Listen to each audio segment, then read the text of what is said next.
জামাত ইসলাম সম্বন্ধে এই শব্দটা বলা না জায়েজ মনে করি। জামাত ইসলাম বললে তো ইসলাম স্বীকার করা হয় না, জামাত শিবির। এটার নাম কি? জামাত শিবির। আবুল আলা মওদুদির ইসলাম মদিনার ইসলাম নয়। ডক্টর তাহেরকে জিজ্ঞেস করেছিলাম, ধরুন আপনারা সরকার গড়ার মতো সংখ্যা পেয়ে গেলেন, তাহলে কি দেশে শরিয়া আইন আনতে চাইবেন? উনি তখন বললেন, এটা আবার কোথায় শুনলেন? আমরা কবে কোথায় বলেছি জিতলে আমরা বাংলাদেশের শরিয়া আইন কায়েম করব? তার মানে তারা এখন ক্ষমতায় যাওয়ার জন্য শরিয়া আইনের বিষয়টা অস্বীকার করেছিলেন। সেখানে মওদুদীপন্থী এবং জামাত শিবিরের ফিতনা থেকে জাতিকে সতর্ক করার জন্য তৎকালীন সময়ের সারা বাংলাদেশের শীর্ষ আলিয়া কওমি ঘরানার যত ওলামায়ে কেরাম ছিলেন, তাদের দস্তখত, তাদের নাম সহ তাদের আকীদা কি এবং সেটার ক্ষেত্রে আহলে সুন্নাত ওয়াল জামাতের মাকাম কি, অবস্থান কি, সেটা পরিষ্কার করে জাতিকে সতর্ক করেছেন। আমরা এখন কোন ইসলামের দিকে যাব, কোথায় যাব, আমাদের জাতিকে কোথায় আমরা নিক্ষেপ করব, সেই হিসাবে জাতি রাহবার হিসাবে ওলামায়ে দেওবন্দকে মানুষ পছন্দ করে বিধায় তাদের পক্ষ থেকে কিছু কথা শুনতে চায়। শাহজালালের মাজারেও যাচ্ছেন রাজনীতিবিদরা, আবার মন্দিরেও যাচ্ছেন। ইমানের প্রশ্নে ওলামায়ে কেরাম কখনো আপোষ করতে পারে না। ইমানের প্রশ্নে কম্প্রোমাইজের কোনো জায়গা নেই, কথা ঠিক কিনা? সুতরাং রোজার পূজা এক, মুদ্রার রিপিট এই বক্তব্য আমরা বাংলাদেশে সমর্থন করি না, করতে পারি না ইনশাআল্লাহ। কওমি মাদ্রাসা কাজ হলো তৌহিদকে প্রতিষ্ঠা করা, তৌহিদের বিরোধী কুফর, শিরিক, বেদাতকে প্রতিহত করা। এটা হলো বাস্তব চিত্র। যখনই তৌহিদের বিরুদ্ধে, ইসলামের বিরুদ্ধে, রসুলের বিরুদ্ধে, সাহাবায়ে কেরামের বিরুদ্ধে কটূক্তি করা হয়, তখনই কওমি মাদ্রাসা মাঠের মধ্যে ঝাঁপিয়ে পড়ে।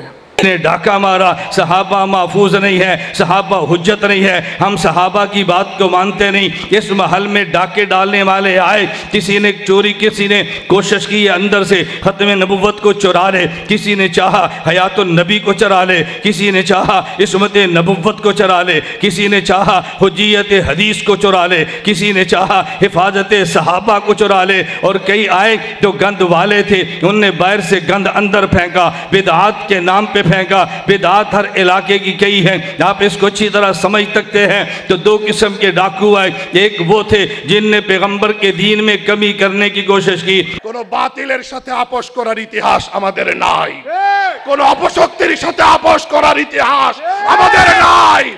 আমরা সূচনা কাল থেকে আজও পর্যন্ত লড়ছি, ভবিষ্যতেও লড়ব। আমরা সর্বক্ষেত্রে সকল ভ্রান্ত মতাদর্শের বিরুদ্ধে জান সুপর করকে আমরা জীবনের ঝুঁকি নিয়ে লড়ব।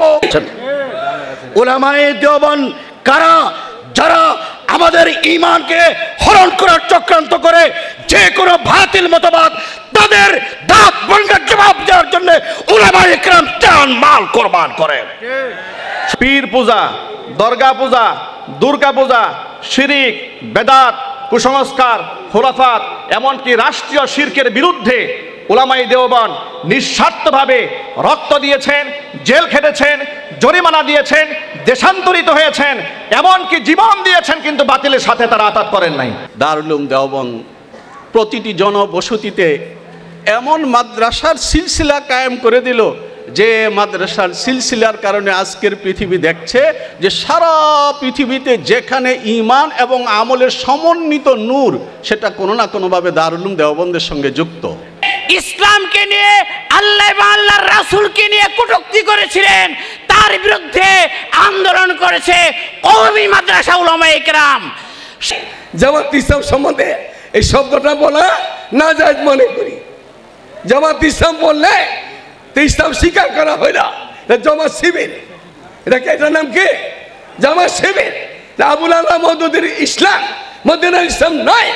এই জন্য বলবো, ধোঁকাবাজি জীবনে করছো আর সামনে করো না, আর করতে গেলেও এই মাটিতে তোমাদের ঠাঁই নাই।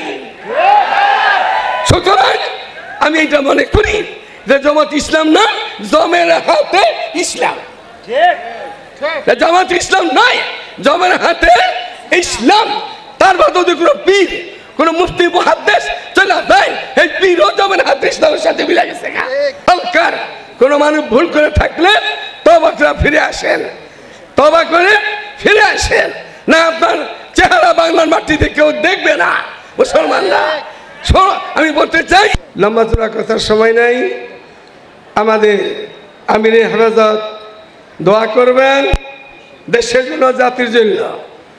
আগামী 15 তারিখ শনিবার, মানে আগামী শনিবার, আমরা সবাই জানি তো সারা দেশেই কমবেশ আওয়াজ উঠতেছে, চলতেছে। আসসালামু আলাইকুম ওয়া রাহমাতুল্লাহি ওয়া বারাকাতুহু। হৃদয়ে তারা জায়গা দেয়। সেই হিসাবে বর্তমান প্রেক্ষাপটে বিভিন্ন দিক থেকে আমাদেরকে ইসলামের দাওয়াত নিয়ে আসছে। আমরা এখন কোন ইসলামের দিকে যাব, কোথায় যাব, আমাদের জাতিকে কোথায় আমরা নিক্ষেপ করব, সেই হিসাবে জাতি রাহবার হিসাবে ওলামায়ে দেওবন্দকে মানুষ পছন্দ করে বিধায় তাদের পক্ষ থেকে কিছু কথা শুনতে চায়। তাই আমরা এখানে বিভিন্নভাবে কথাবার্তা বলেছি।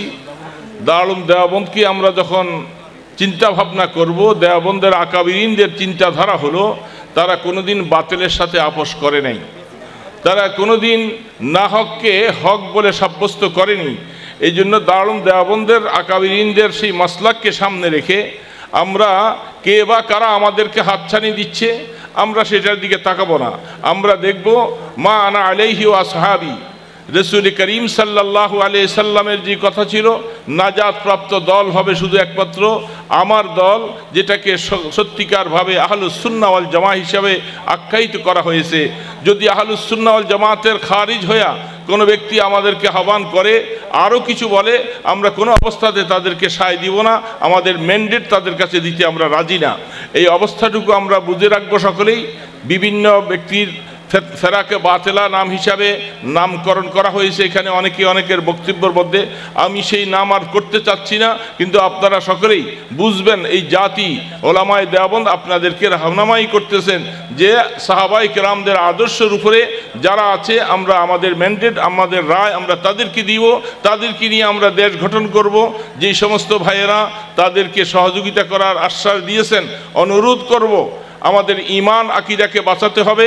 ঈমান আকিদা বাঁচিয়ে তারপরে দেশ এবং রাষ্ট্র। যদি আমার ঈমান আকিদা না বাঁচে, আমি আল্লাহ পাকের কাছে মাসুল হয়ে যাব, আল্লাহ পাকের কাছে খালিয়াতে যেতে হবে। সেই জন্যই আপনাদেরকে আজকে ওলামা মাশায়েখ সম্মেলন হিসাবে আহ্বান করা হয়েছে। বিশেষ করে আমাদের আমির হেফাজতকে কষ্ট করে আপনাদের সামনে উপস্থিত করা হয়েছে, যেন এই প্রোগ্রামটা, সেমিনারটা যেন ভারী হয়, সারা জাতি যেন বুঝতে পারে যে ওলামায়ে দেওবন্দ তারা একটা প্ল্যাটফর্মে আছেন এবং তারা যা সিদ্ধান্ত দিবেন সেটি আসলে আমাদের মানা দরকার। এই জন্য আল্লাহ সুবহানাহু ওয়া তাআলা এই জাতিকে হক এবং হক্কানিয়তের পথে টিকে থেকে আগামী দিনে তাদের সিদ্ধান্ত দেবার তৌফিক দান করে। যারা এই সময় আমার মতো একটা ক্ষুদ্র মানুষ আপনাদেরকে আহ্বান করেছি, আপনারা সেই আহ্বানে সাড়া দিয়ে আসছেন, এই জন্য সর্বপ্রথম আল্লাহ পাকের শুকর আদায় করছি, আপনাদের কৃতজ্ঞতা প্রকাশ করছি। আমি কেন এই মুহূর্তে আপনাদেরকে এত কষ্ট দিলাম, আমি সংক্ষেপে একটু দুটা কথা বলতে চাই। বর্তমান প্রেক্ষাপটে ওলামায়ে দেওবন্দের ভূমিকা জাতি অত্যন্ত মূল্যায়ন করবে, জাতিরা তাদের দিকে চেয়ে আসে। বিশেষ করে বাংলাদেশে সর্বত্র ওলামায়ে দেওবন্দকে মানুষ শ্রদ্ধার সাথে স্মরণ করে, ওলামায়ে দেওবন্দকে অত্যন্ত ওমা আলাইনা ইল্লাল বালাগ। আসসালামু আলাইকুম ওয়া রাহমাতুল্লাহ। কওমি মাদ্রাসার অবদান, 1 নম্বর তৌহিদে খালেস তৌহিদকে প্রতিষ্ঠা করা। যেই তৌহিদের জন্যই যুগে যুগে আল্লাহ তাআলা নবী প্রেরণ করেছেন। আল্লাহ বলেন, ওয়ালাকাদ বাআসনা ফি কুল্লি উম্মাতিন রাসূলা আন ইবুদুল্লাহ ওয়াজতানিবুত তাগুত হাযা হুয়া তাওহীদ। সমস্ত জাতির কাছে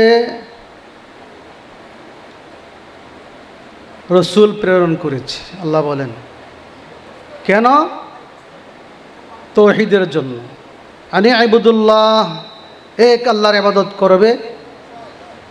ওয়াজতানিবুত তাগুত, তাগুতকে পরিহার করবে। তাগুত কুল্লু মা ইউবাদু মিন দুনিল্লাহ, এটা হচ্ছে লা ইলাহা ইল্লাল্লাহ। এই তৌহিদ এর বিপরীত হলো শিরক। এই দেওবন্দ মাদ্রাসা, কওমি মাদ্রাসা কাজ হলো তৌহিদকে প্রতিষ্ঠা করা, তৌহিদের বিরোধী কুফুর, শিরিক, বেদাআতকে প্রতিহত করা। এটা হলো বাস্তব চিত্র। যখনই তৌহিদের বিরুদ্ধে, ইসলামের বিরুদ্ধে, রসুলের বিরুদ্ধে, সাহাবায়ে কেরামের বিরুদ্ধে কটূক্তি করা হয়, তখনই কওমি মাদ্রাসা মাঠের মধ্যে ঝাঁপিয়ে পড়ে বাতিলকে প্রতিহত করার জন্য। 2 নম্বর, ইত্তেবায়ে সুন্নত। ইত্তেবায়ে সুন্নত, কওমি মাদ্রাসার অবদান এই বাংলাদেশে, উপমহাদেশে এই ইত্তেবায়ে সুন্নত প্রতিষ্ঠা হয় কওমি মাদ্রাসার মাধ্যমে। সুন্নত পুরাপুরি যদি জিন্দা নমুনা দেখতে চান, কওমি মাদ্রাসায় চলে গেলে দেখতে পারবেন। আর সুন্নতের অনুসরণ করা ছাড়া দেশের কোনো উম্মতের সফলতা সম্ভব না। 3 নম্বর হলো তাআল্লুক মা আল্লাহ। আল্লাহকে পাইতে হইলে, ইসলামকে, তৌহিদকে প্রতিষ্ঠা করতে হইলে তাআল্লুক মা আল্লাহর প্রয়োজন। ও আনিবু ইলা রাব্বিকুম ও আসলিমু লাহু, এনাবত ইলাল্লাহ, রুজু ইলাল্লাহ ছাড়া কোনো দিন কেহ সফলতা অর্জন করতে পারে না। সর্বশেষ ইলায়ে কালিমাতুল্লাহ, আল্লাহর কালিমাকে উঁচু করতে হবে। আল্লাহর কালিমা উঁচু করার জন্য প্রয়োজনে মাঠে আন্দোলন করতে হবে, প্রয়োজন হলে রক্ত দিতে হবে, প্রয়োজন হলে যুগে যুগে শাপলা চত্বর কায়েম করতে হবে।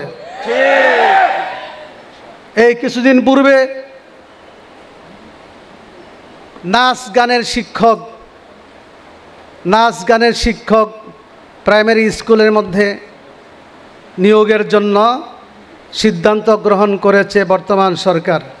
সাথে সাথে হেফাজতে ইসলাম ঢাকা রাজধানীতে বিক্ষোভ সমাবেশ করেছে এবং আমরা হেফাজতে ইসলামের পক্ষ থেকে শীর্ষ সমস্ত উলামায়ে কেরামদেরকে নিয়ে সাংবাদিক সম্মেলন করেছি। এরপরে আমরা সেমিনার করেছি। আমরা পরিষ্কার বলেছি, নাচ গানের শিক্ষার জন্য কোনো বাবা তার সন্তানকে প্রাইমারি স্কুলে ভর্তি করে না। এই সিদ্ধান্ত প্রত্যাহার না করলে মাঠে ময়দানে কর্মসূচি দিতে বাধ্য হব। সাথে সাথে এই কয়েকদিন পূর্বে সিদ্ধান্তকে বাতিল করা হয়েছে। নাচ গানের শিক্ষক, সাংস্কৃতিক শিক্ষক বাতিল করা ঘোষণা করেছে, কিন্তু আমাদের দাবি এখনো পুরা হয় নাই। আমাদের দাবি হলো গানের শিক্ষক বাতিল করে ধর্মীয় শিক্ষক নিয়োগ দিতে হবে। ধর্মীয় শিক্ষক নিয়োগ দেওয়া ছাড়া কোনো মুসলিম উম্মার সিলেবাস পূর্ণাঙ্গ হতে পারে না। ইসলাম শুধু মাদ্রাসার মধ্যে শিক্ষা দেওয়া হবে, কোরআন শুধু মাদ্রাসার মধ্যে শিক্ষা দেওয়া হবে, আর লক্ষ লক্ষ ছাত্রছাত্রী তারা স্কুলে পড়ে, তাদেরকে কোরআন শিক্ষা দেওয়ার জন্য অবশ্যই ধর্মীয় শিক্ষক নিয়োগ দিতে হবে। সাথে করে গানের শিক্ষক বাতিল করেছে ঠিকই, ট্রান্সজেন্ডার এর বিষয়টা বাতিল করা হয় নাই। ট্রান্সজেন্ডার, তারা ট্রান্সজেন্ডার সরাসরি বলে না, তারা বলে তৃতীয় লিঙ্গ। তৃতীয় লিঙ্গের মাধ্যমে তারা ট্রান্সজেন্ডার, জেন্ডার মানে লিঙ্গ, ট্রান্স মানে পরিবর্তিত লিঙ্গ। অর্থাৎ ছেলে বলবে যদি মনে চায় যে আমি তো মেয়ে হয়ে গেলাম, মেয়ে বলবে যে আমি তো ছেলে হয়ে গেলাম। এটা তাগয়ীরু খালকিল্লাহ, কোনো মতে ইসলাম সমর্থন করে না। মানবতা সমর্থন করে না, মানব জাতিকে ধ্বংস করে যুব সমাজকে ধ্বংস করার জন্য, ট্রান্সজেন্ডার বাস্তবায়িত করার জন্য এই দেশে উলামায়ে কেরাম সমর্থন করবে না, সুযোগ দেওয়া হবে না। আমরা পরিষ্কার বলবো, এর দ্বারা সমকামিতা, এর দ্বারা অশ্লীলতা ছড়ায় পড়বে। অতএব গানের শিক্ষকের নিয়োগ দেওয়ার সিদ্ধান্ত বাতিলের সাথে সাথে আমরা ট্রান্সজেন্ডারের শিক্ষাও বাদ দিতে হবে। আমরা জানি অনেকে 7-এর বই, এক বিজ্ঞানের বইয়ের মধ্যে একটা ঘটনা আছে, শরীফা, অর্থাৎ ক্লাস 7-এর একটা ছেলে, নাম হলো শরীফ। সে হঠাৎ করে একদিন এসে বলল, আমি শরীফা হয়ে গেলাম। অর্থাৎ ছেলেটা কি হয়ে গেল? মেয়ে হয়ে গেল, বা মেয়ে ছেলে হয়ে যাওয়া। এটা হলো ট্রান্সজেন্ডার। মনস্তিকভাবে আমি নিজে আমি ভাবতেছি আমাকে মেয়ে, আমি ছিলাম ছেলে, আমি ভাবতেছি মেয়ে। এক আরেকটা হলো অপারেশনের মাধ্যমে লিঙ্গ পরিবর্তন করা। কোনোটাই ইসলাম সমর্থন করে না। উন্নত কোনো রাষ্ট্রে এটার অনুমোদন নাই। আমরা বাংলাদেশেও ট্রান্সজেন্ডারের অনুমোদন দেওয়া যাবে না। সরকারের কাছে আমাদের দাবি, সমকামিতা চালু করার একটা ষড়যন্ত্র। এই জন্য সমকামিতা চালু করলে, ট্রান্সজেন্ডার চালু করলে দেশের অস্তিত্ব থাকবে না, চরিত্র বলতে কিছুই থাকবে না।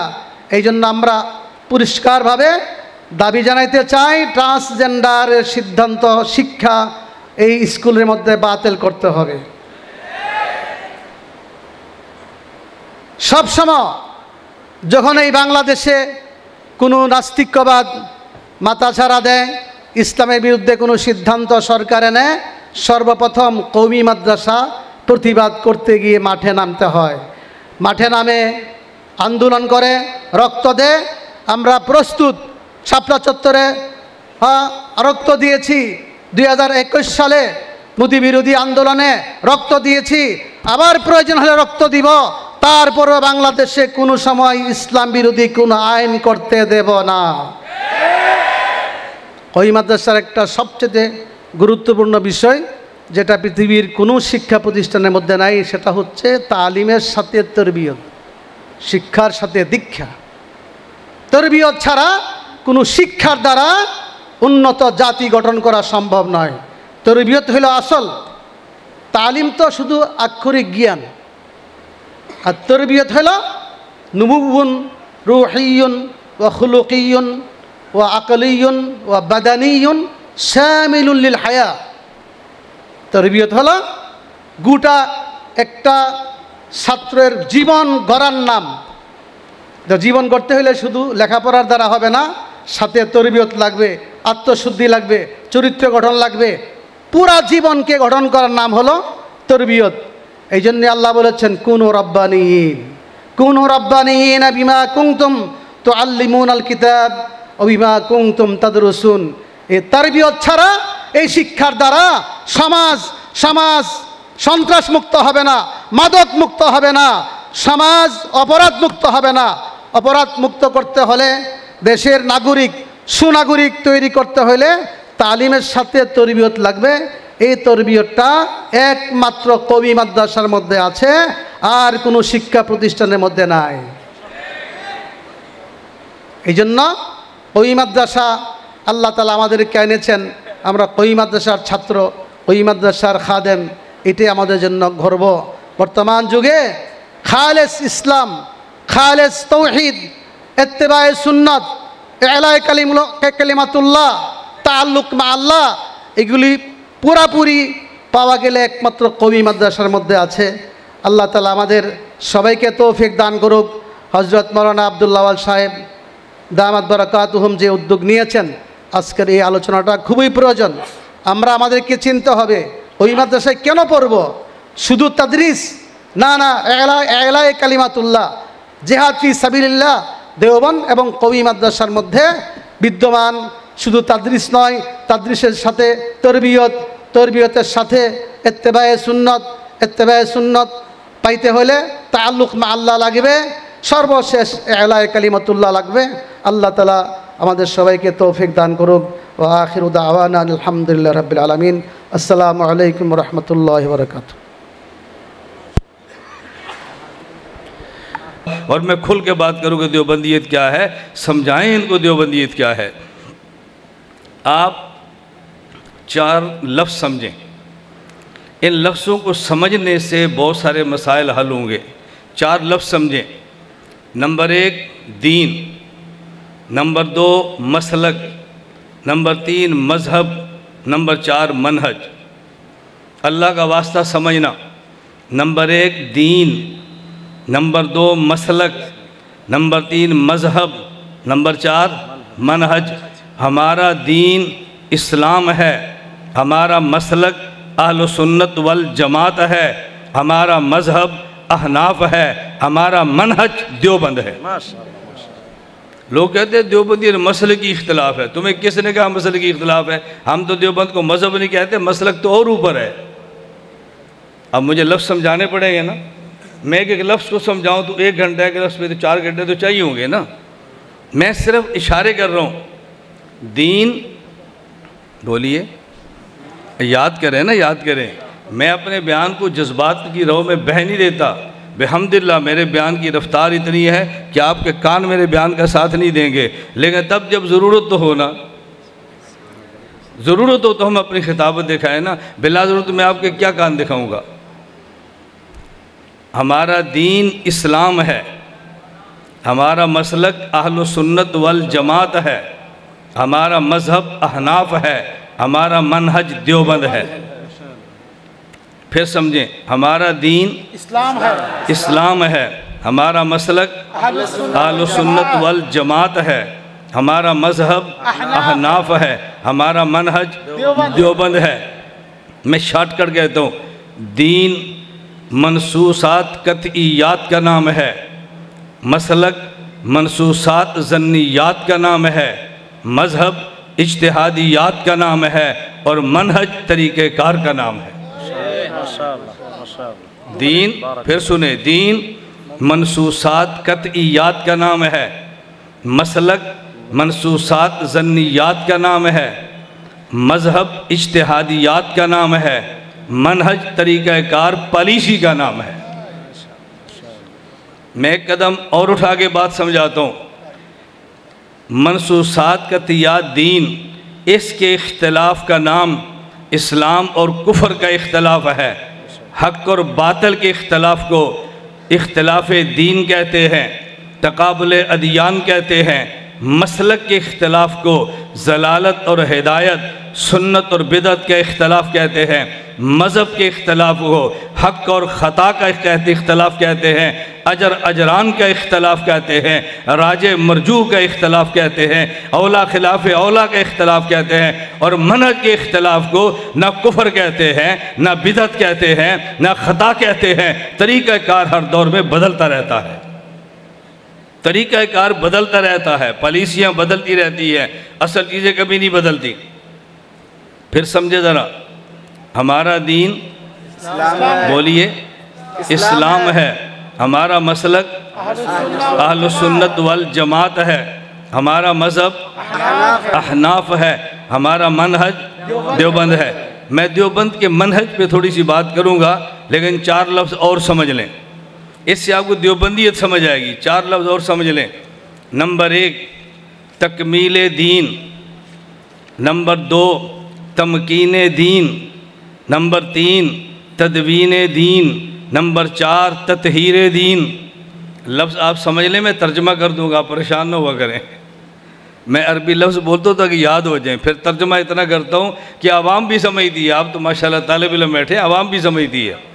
मेरे अल्लाह का बहुत करम है, अल्लाह ने मुझे मुश्किल बात को आसान लफ्ज़ों में समझाने का खुदा ने मुझे फ़न दिया है। ये मेरे अल्लाह का करम है। अम्मा बिनेमत रब्बिका फहद्दिस, मैं कोई फ़ख्र गुरूर की बात नहीं करता भाई, हर बंदे का मलका होता है।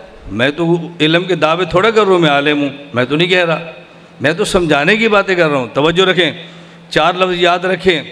नंबर 1 तकमील दीन, नंबर 2 तमकीन दीन, मक्कन युमक्किनु तमकीनन, नंबर 3 तदवीन दीन, नंबर 4 ततहीर दीन।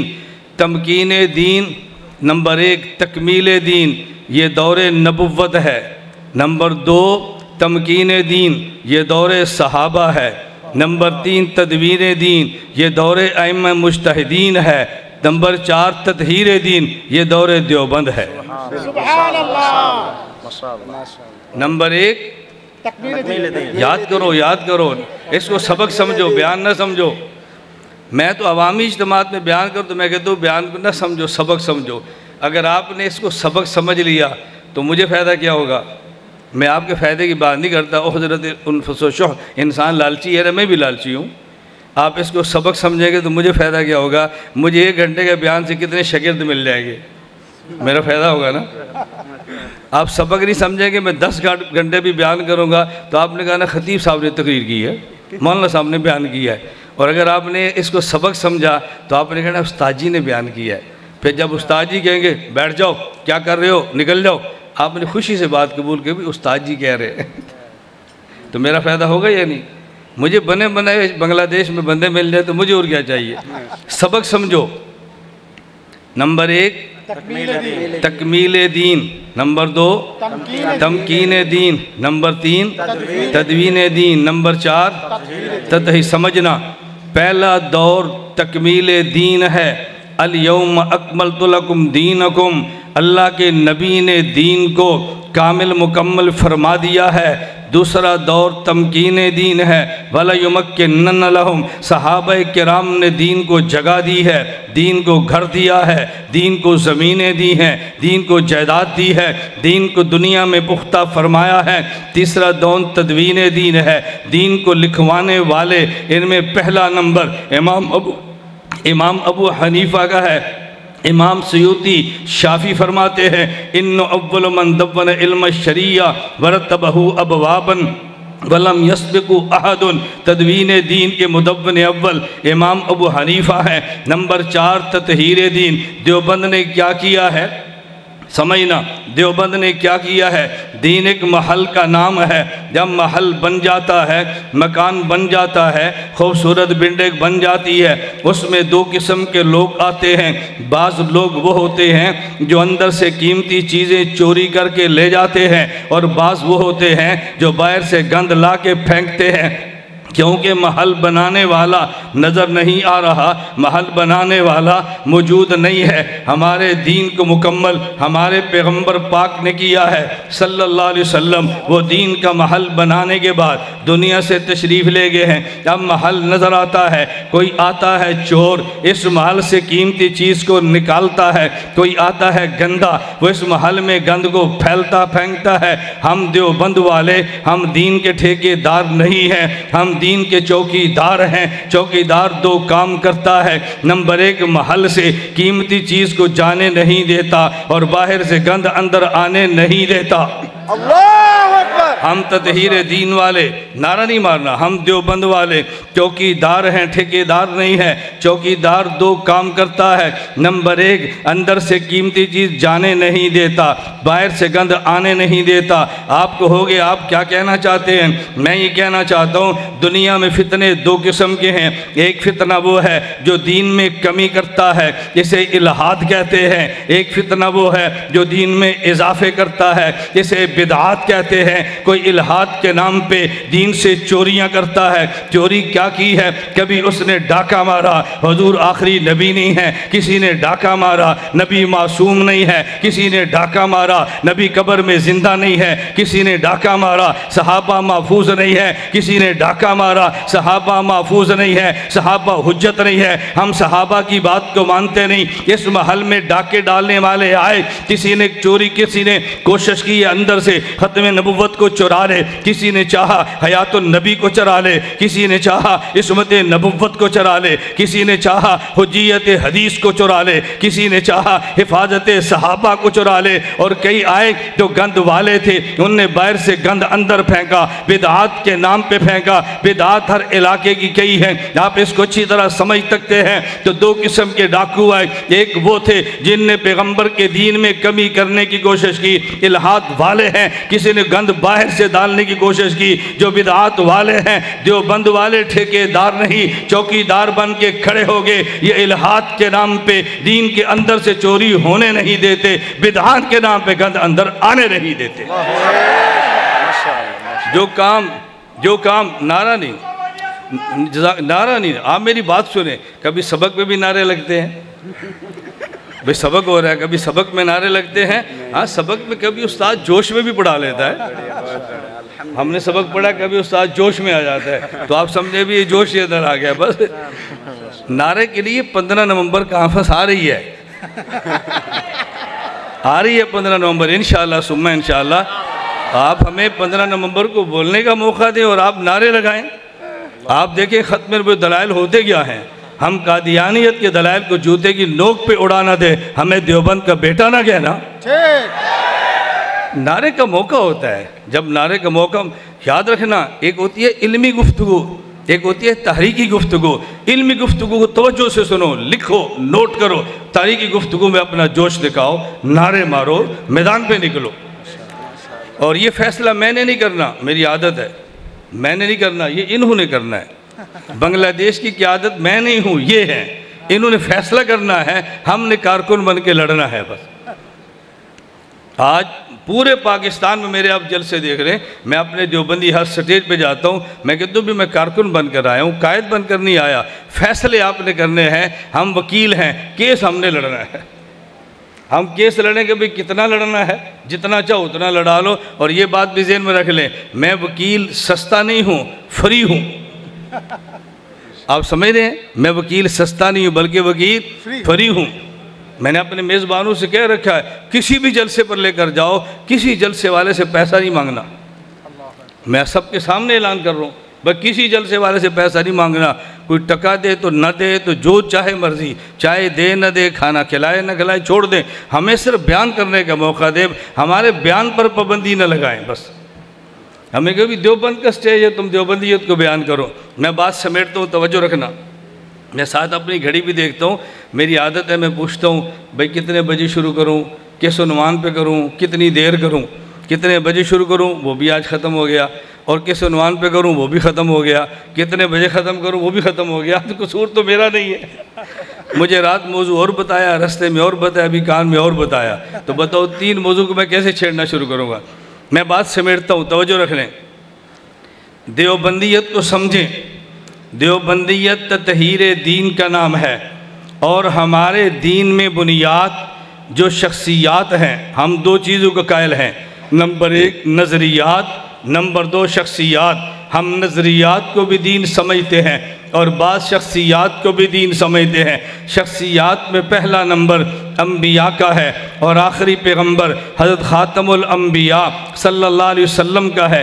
शख्सियात में दूसरा नंबर सहाबा किराम अहले बैत का है। इसलिए ज़हन बना लें हमारा नबी के बारे में अक़ीदा क्या है, ज़हन बना लें हमारा सहाबी के बारे में अक़ीदा क्या है। अक़ायद को समझने के लिए नबी की तारीफ़ समझ लें, अक़ायद को समझने के लिए सहाबी की तारीफ़ समझ लें, कभी उलझनें पैदा नहीं आएंगी। अगर कोई आपसे पूछे नबी किसे कहते हैं, आप कह रहे हैं नबी उसको कहते हैं जिसकी तारीफ़ में 4 लफ्ज़ हो। नंबर 1 नबी इंसान होता है, मबूस अनिल ख़ता होता है, मबूस मिनल्लाह होता है, मासूम अनिल ख़ता होता है, मफरूज़ुल इत्तिबा होता है। नबी किसे कहते हैं, 4 लफ्ज़ नशीन फरमा लें। नबी किसे कहते हैं, नबी इंसान होता है, नबी मबूस मिनल्लाह होता है, नबी मासूम अनिल ख़ता होता है, नबी मफरूज़ुल इत्तिबा होता है। सहाबी किसे कहते हैं, नंबर 1 वो मोमिन होता है, नंबर 3 नबुव्वत की सोहबत में आता है, नंबर 3 हालत ईमान पे दुनिया से जाता है। ये 3 चीज़ें ज़हन बिठा लो, इश्काल आते जाएंगे, जूते की नोक पे उड़ते चले जाएंगे। मुमकिन नहीं है आप बात समझ लें, कोई सवाल करे, मैं कहता हूँ वो सवाल करता है बात को समझता नहीं है, तू जवाब नहीं देता कि बात को समझता नहीं है, वो समझ लेता कभी एतराज़ न करता, तू समझ लेता, तू जवाब देता। हमने कहा नबी किसे कहते हैं, नंबर 1 नबी नबी इंसान होता है, छोड़ दे इसको, मबूस मिन अल्लाह है, इसको भी छोड़ दे। नंबर 3, नबी मासूम अनिल ख़ता होता है, सहाबी महफूज अनिल ख़ता होता है। नबी मासूम अनिल ख़ता है, सहाबी महफूज अनिल ख़ता है। आप कहेंगे भाई मासूम और महफूज में फ़र्क क्या है? इन दोनों का तर्जुमा समझ लें। मासूम उसे कहते हैं जिससे खुदा गुनाह होने नहीं देता, महफूज उसे कहते हैं जिससे गुनाह हो जाता है, खुदा उसके नाम अमाल में बाकी रहने नहीं देता। नबी मासूम है, सहाबी महफूज है। मासूम का माना उससे अल्लाह गुनाह होने नहीं देता, और महफूज का माना गुनाह हो जाता है, अल्लाह उसके नाम अमाल में रहने नहीं देता। इतराज़ किस बात पर है? तवज्जो से बात, मैं इस पे दलाइल नहीं दे रहा, मैं दलाइल दूँ। मैं ये बातें क्यों कह रहा हूँ? मेरे को खिताबत के जुमले नहीं हैं, मेरे वकालत के जुमले हैं। खतीब जुमला कहता है उसको नहीं पता, मेरे जुमले पर एतराज़ होगा, जवाब क्या दूंगा? वकील दलील देता है, वो समझता मेरी दलील पे एतराज़ होना है, मैंने जवाब भी देना है। मैं सोच समझ कर जुमले कहता हूँ, मैं जज्बात में अगर बातें नहीं कहता। नबी मासूम है, तवज्जो, सहाबी महफूज है। मैं एक जुमला कहने लगो, आप तलबा समझते हैं मासूमुन ये इसमें मफ़ऊल का सीगा है। मासूम उसे नहीं कहते जो गुनाह से बचता है, मासूम उसे नहीं कहते जो गुनाह से बचता है, मासूम उसे नहीं कहते जो गुनाह से बचता है, मासूम उसे कहते हैं जिसे गुनाह से बचाया जाता है। उसकी वजह नबी मबऊस है तो नबी मासूम है। नबी वो नहीं होता जो ऐलान नबुव्वत करता है, नबी वो होता है जिससे ऐलान नबुव्वत करवाया जाता है। नबी वो नहीं होता जो गुनाह से बचता है, नबी वो है कि जिसको गुनाहों से बचाया जाता है। इसलिए कि अल्लाह नबी के सर पे ताज नबुव्वत सजाता है और खुदा नबी को गुनाहों से बचाता है। तवज्जो रखना, मैं ये बात क्यों कहता हूँ? अगर नबी ऐलान नबुव्वत खुद करे तो बात और है, ऐलान नबुव्वत खुदा कराए तो बात और है। नबी नुमाइंदा खुदा होता है।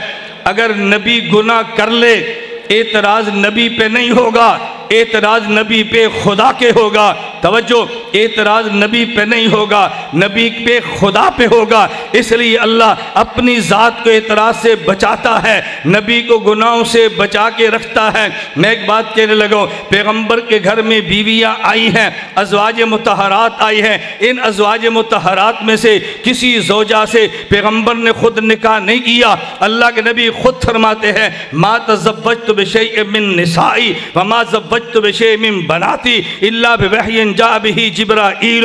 मैंने बेटी ली है तो मर्जी से नहीं, वही से। मैंने बेटी दी है तो मर्जी से नहीं, वही से दी है। इसका माना यह है कि पैगंबर के घर में आने वाली पैगंबर की बीवी इंतखाब मुस्तफ़ा नहीं है, इंतखाब खुदा है। यही वजह है पैगंबर की 11 बीवियों में से एक ज़ौजा मुतहरा उम्मुल मोमिनीन अम्मी आयशा पे एतराज़ लगा है, मुनाफिकीन ने लगाया है। पूरा कुरान पढ़ ले, ज़ख़ीरे अहादीस को देख ले, मेरे इल्म में नहीं है। हज़रत आयशा पे इल्ज़ाम लगा हो और पैगंबर ने सफाई दी हो, आयशा पे इल्ज़ाम लगा हो, नबी ने दिफा किया हो, मेरे इल्म में नहीं है। भाई नबी ने दिफा क्यों नहीं किया? उसकी वजह, अगर पैगंबर के ने आयशा से निकाह मर्जी से किया होता तो दिफा नबी करते।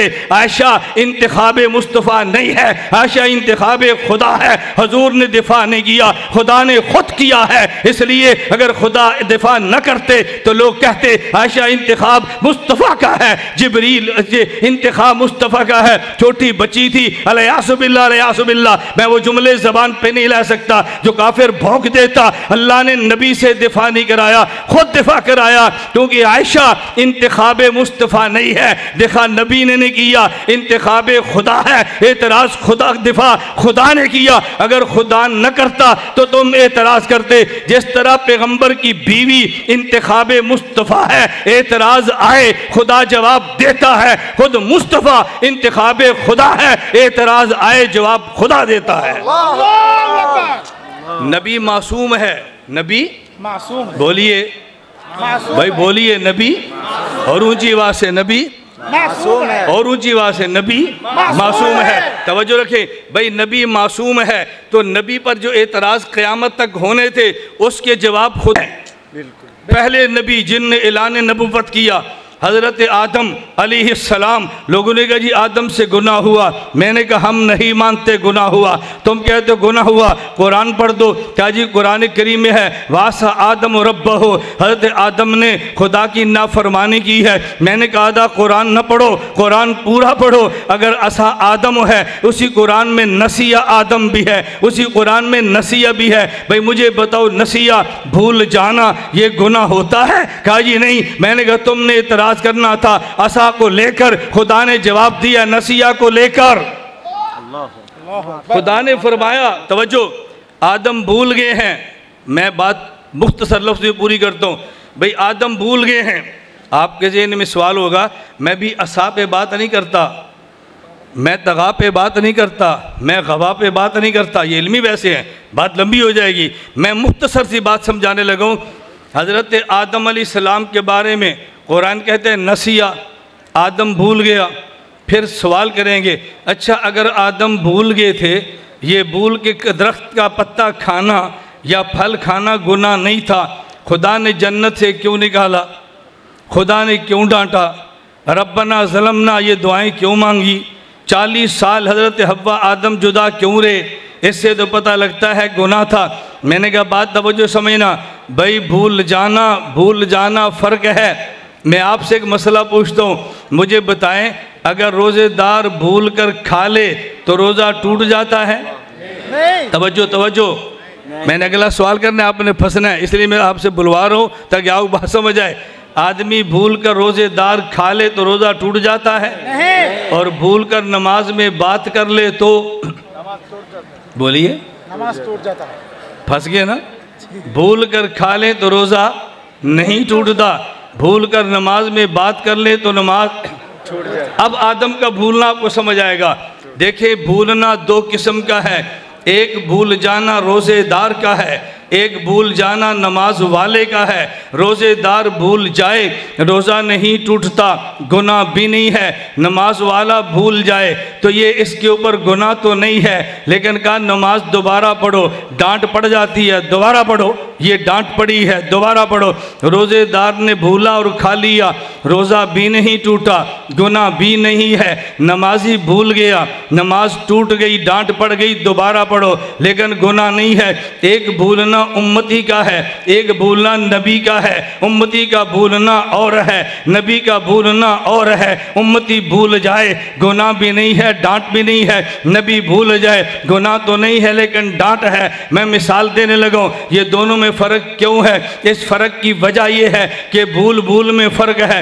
आपके घर में मेहमान आया और आपने मेहमान से पूछा आप क्या खाओगे? मेहमान कहते हैं जी मुझे दाल खिला दो लेकिन मुझे साथ चटनी चाहिए। तवज्जो रखना, आपने चटनी के लिए अपने बेटे को भेजा कि जाओ बाजार से लाओ। आपने उसको 100 टका दे दिया, 200 टके दिए, कहा बाजार में जाओ पुदीना, धनिया, सब्ज़ मिर्च, काली मिर्च, फलां चीज़ 10 चीज़ें लिखवा दी। वो बच्चा वापस आया, आपने थैला खोला, उसमें एक चीज़ नहीं थी।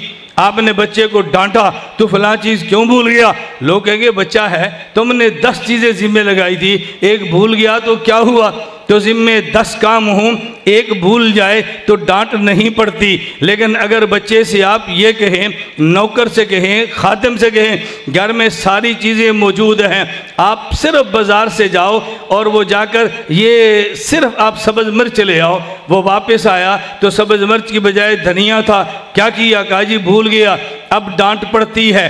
किसी के ज़िम्मे 10 काम हों, एक भूल जाए तो डांट नहीं है। किसी के ज़िम्मे एक काम हो और भूल जाए तो डांट है। रोज़ेदार के ज़िम्मे कई काम हैं, इसने नमाज भी पढ़नी है, इसने रोज़ा भी रखना है, इसने ज़िक्र भी करना है, इसने तिलावत भी करनी है, इसने घर के सारे काम भी करने हैं। अगर मदरसे का सफ़ीर है तो रोज़े में चंदा भी मांगना है, इसने सारे काम करने हैं। अगर एक काम भूल जाए तो अल्लाह फरमाते हैं छोड़ दो, कई काम थे भूल गया। और नमाजी के ज़िम्मे सिर्फ एक काम है, न खा सकता है, न पी सकता है, न बोल सकता है, कोई काम नहीं कर सकता। नमाजी के ज़िम्मे सिर्फ एक काम है, अल्लाह से बात करना, उसमें भी भूल गया। अल्लाह डांटते हैं तेरे ज़िम्मे एक काम था तो वो भी भूल गया। रोज़ेदार के ज़िम्मे कई काम थे, एक काम भूले तो डांट नहीं है। नमाजी के ज़िम्मे एक ही काम है, वो भूल जाए तो भूल जाए तो डांट पड़ती है। नबी के ज़िम्मे एक ही काम है, उस एक काम से भी भूल जाए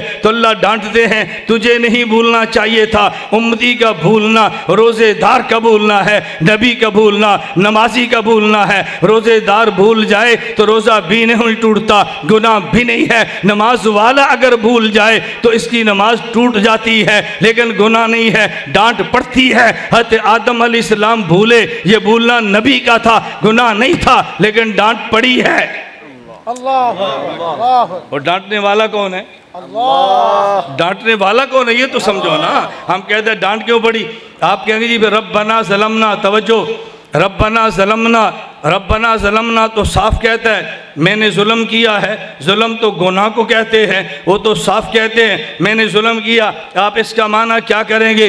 बात तवज्जो से समझना। आप इसका माना क्या करेंगे?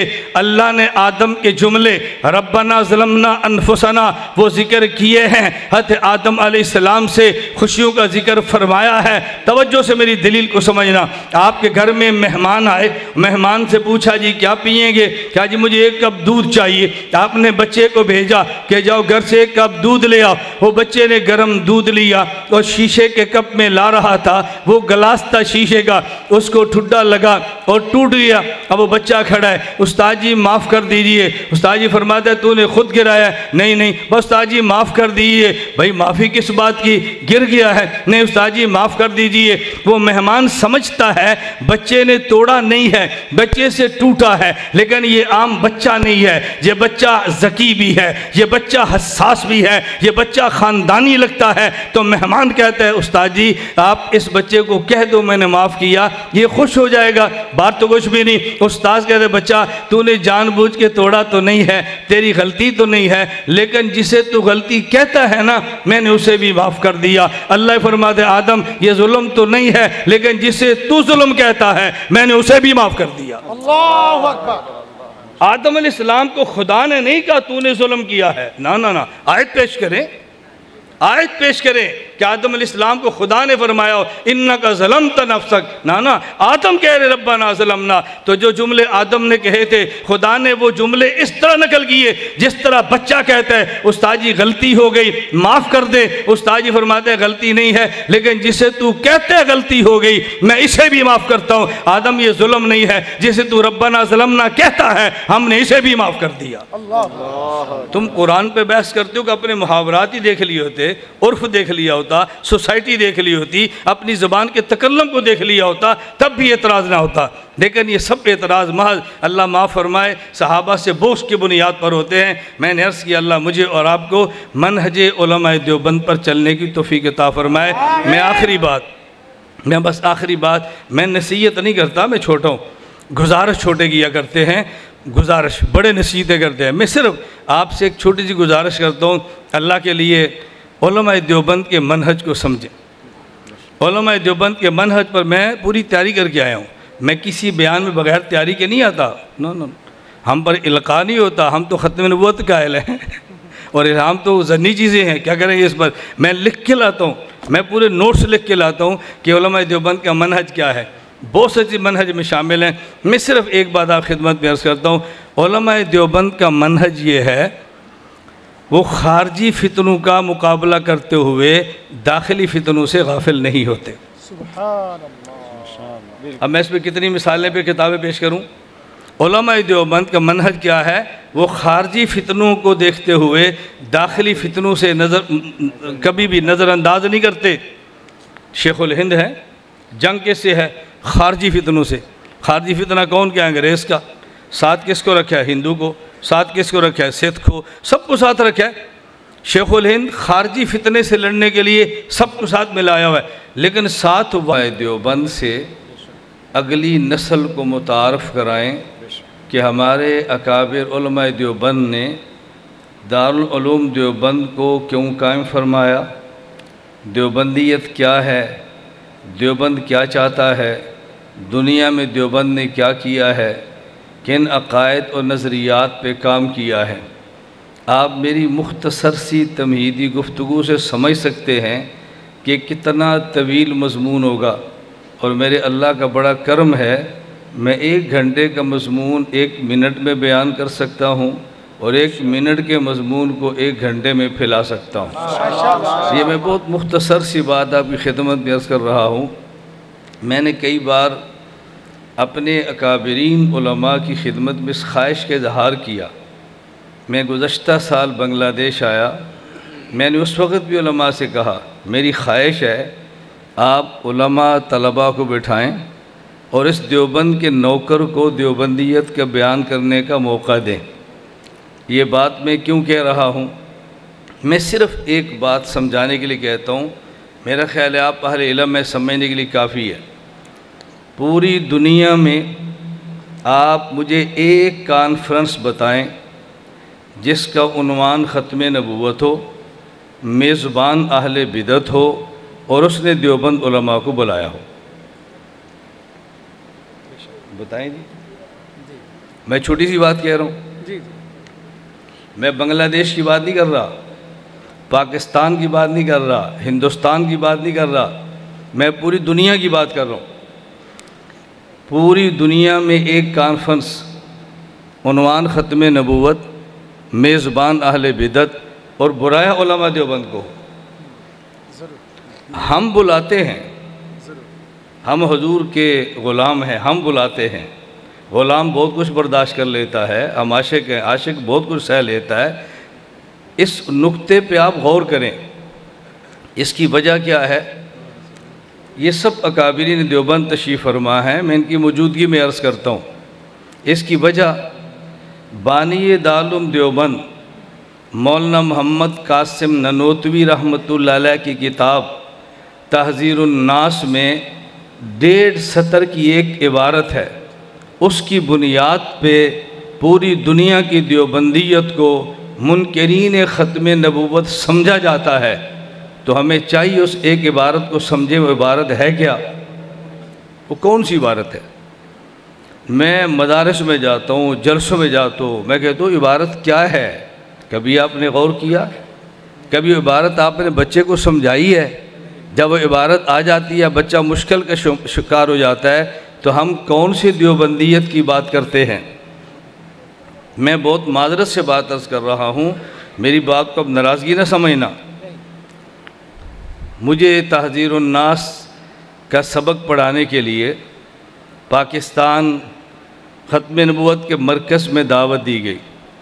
میرا سفر اس وقت ملیشیا سے پاکستان کا تھا۔ میں نے تحذیر الناس کا پرنٹ نکالا، اور آپ یقین فرمائیں گے دوحہ ایئرپورٹ پہ بیٹھ کے 6 گھنٹے میں نے اس کا مطالعہ کیا، اپنے پیپر پہ تیار کیا۔ اس کو 10 سال ہو گئے ہیں، مجھے آپ آج کہہ دیں میں بھی تحذیر الناس سمجھانا شروع کر دیتا ہوں۔ 10 سال گزر گیا ہے، میں نے ایک بار تیار کیا۔ میں سمجھتا ہوں آپ اس سے سمجھیں کہ دیوبند کیا ہوگا۔ میرے جملے کو آپ نہیں سمجھے۔ تحذیر الناس کی وہ کتاب جس کو دارالعلوم دیوبند سے منسلک بڑے سے بڑا عالم وہ کہتا ہے بڑی مغلق، بڑی پیچیدہ، بڑی مشکل، ہمارے بس میں نہیں۔ میں نے اس کو ایئرپورٹ پہ بیٹھ کے حل کیا ہے، اور 10 سال بعد کہہ رہا ہوں جب چاہو بغیر مطالعہ کے میں اس کو پڑھاتا ہوں۔ آپ اب بھی نہیں سمجھے میں کیا کہنا چاہتا ہوں۔ یہ تو میں ہوں، بتاؤ محمود الحسن کیا ہوگا؟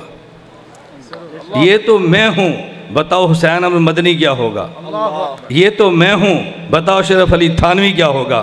یہ تو میں ہوں، مفتی گفید دہلوی کیا ہوگا؟ یہ تو میں ہوں، قاسم ننوتوی کیا ہوگا؟ یہ تو میں یہ سمجھانا چاہتا ہوں، میں سمجھانا یہ چاہتا ہوں، ہم صحابہ سے رضی اللہ عنہم 1400 سال بعد کے لوگ ہیں۔ توجہ رکھنا، ہم صحابہ سے 1400 سال بعد کے لوگ ہیں۔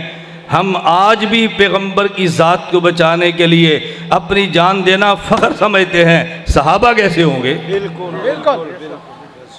صحابہ پہ بولنے والوں کو بھی تم نے غور کیا؟ صحابہ کیسے ہوں گے؟ میں اس لیے کہتا ہوں دیوبندیت کو سمجھو۔ ہم نے ہر جلسے پہ، हर कॉन्फ्रेंस पे एक शेर रटा हुआ है, उलाइका आबाई फजेनी बिमिस्लिहिम इज़ा जमातना या जरीरुल मजामिओ। मैं इन तलबा से कहता हूँ उलाइका आबाई फजेनी बिमिस्लिहिम इज़ा जमातना या जरीरुल मजामिओ। मैं ये नहीं कहता, मैं कहता हूँ लई सल्फता मैं यकूलु कान अबी अलफता मैं यकूलु हा अनज़ा। नहीं समझे आप? अब अरबी ना आए तो मेरा कसूर है, फिर मैं तर्जमे करूँ, फिर आपने कहना वक़्त थोड़ा है। मैं तो कई बार उलमा से कहा भी आप मुझे 4 घंटे का वक़्त दे दें, मैं अकेला बोलता जाऊँगा, आप स्टेज तो लगाएं, आपको फिर समझ आए हुसैन मदनी कौन था, फिर समझ आए कासिम ननोतवी कौन था। हमने तो ननोतवी को न पढ़ा है न समझा है। मैंने रात सीरत कॉन्फ्रेंस में एक जुमला कहा था, मैं आज भी कहता हूँ, जिन्होंने अकाबिर उलमाए देवबंद को पढ़ा है और समझा है, और जिन्होंने नहीं पढ़ा और नहीं समझा, दोनों में फ़र्क क्या है? जिसने अकाबिर उलमाए देवबंद को न पढ़ा न समझा वो कहता है ये भी इंसान थे, जिसने पढ़ा और समझा वो कहता है यही इंसान थे। बिल्कुल आपने पढ़ा नहीं ना, भाई इसमें क्या कसूर है, पढ़ो तो सही। मुझे बहुत सारे तलबा पूछते हैं आप कौन सी किताबों का मुताला करते हैं? मैंने कहा मेरे कमरे में उर्दू की 4-5 किताबें पढ़ी हैं, बस मेरा ये इल्म है। मेरे पास ननोतवी है, मेरे पास हुसैन मदनी है, मेरे पास अशरफ अली थानवी है। आप फ़ख्र समझते हैं हम अरबी की बड़ी किताबें देखते हैं। मैं कहता हूँ मैं बहुत छोटा हूँ, मैं उर्दू की किताबें देखता हूँ। तुम अरबी पढ़ के इल्म लाओ, हम ननोतवी का उर्दू इल्म लाते हैं। तुम्हें समझ आए ननोतवी क्या है? खुदा का वास्ता अपने अकाबिर से टूटो मत, अपने अकाबिर से दौड़ो मत, अकाबिर पे खड़े हो। मैंने बिहम्दिल्लाह ताला उस वक़्त देवबंदियत की आवाज़ लगाई है जब हिंदुस्तान वालों को भी देवबंदी कहते शर्म आ रही थी। मैं बातें ऐसे नहीं कहता, ये बात ज़हन में रख लें। हम देवबंद के साथ खड़े हैं, हमने देवबंद को नहीं देखा, हम खड़े हैं। हम देवबंद की ईंट और गारे को देवबंद नहीं कहते। मैंने फिर अर्ज़ किया वक्त बहुत कम है, मैं देवबंदी के एक लफ्ज़ पे बात करता, एक लफ्ज़ पे बात करता। সভা ও জাতীয় ওলামা মাশায়েখ সম্মেলনের সম্মানিত শ্রদ্ধেয় সভাপতি, দেশের শ্রদ্ধাভাজন আলেমে দ্বীন হযরত মাওলানা আব্দুল আউয়াল সাহেব দামাত বারাকাতুহুমুল আলিয়া, মঞ্চে উপস্থিত রয়েছেন দেশের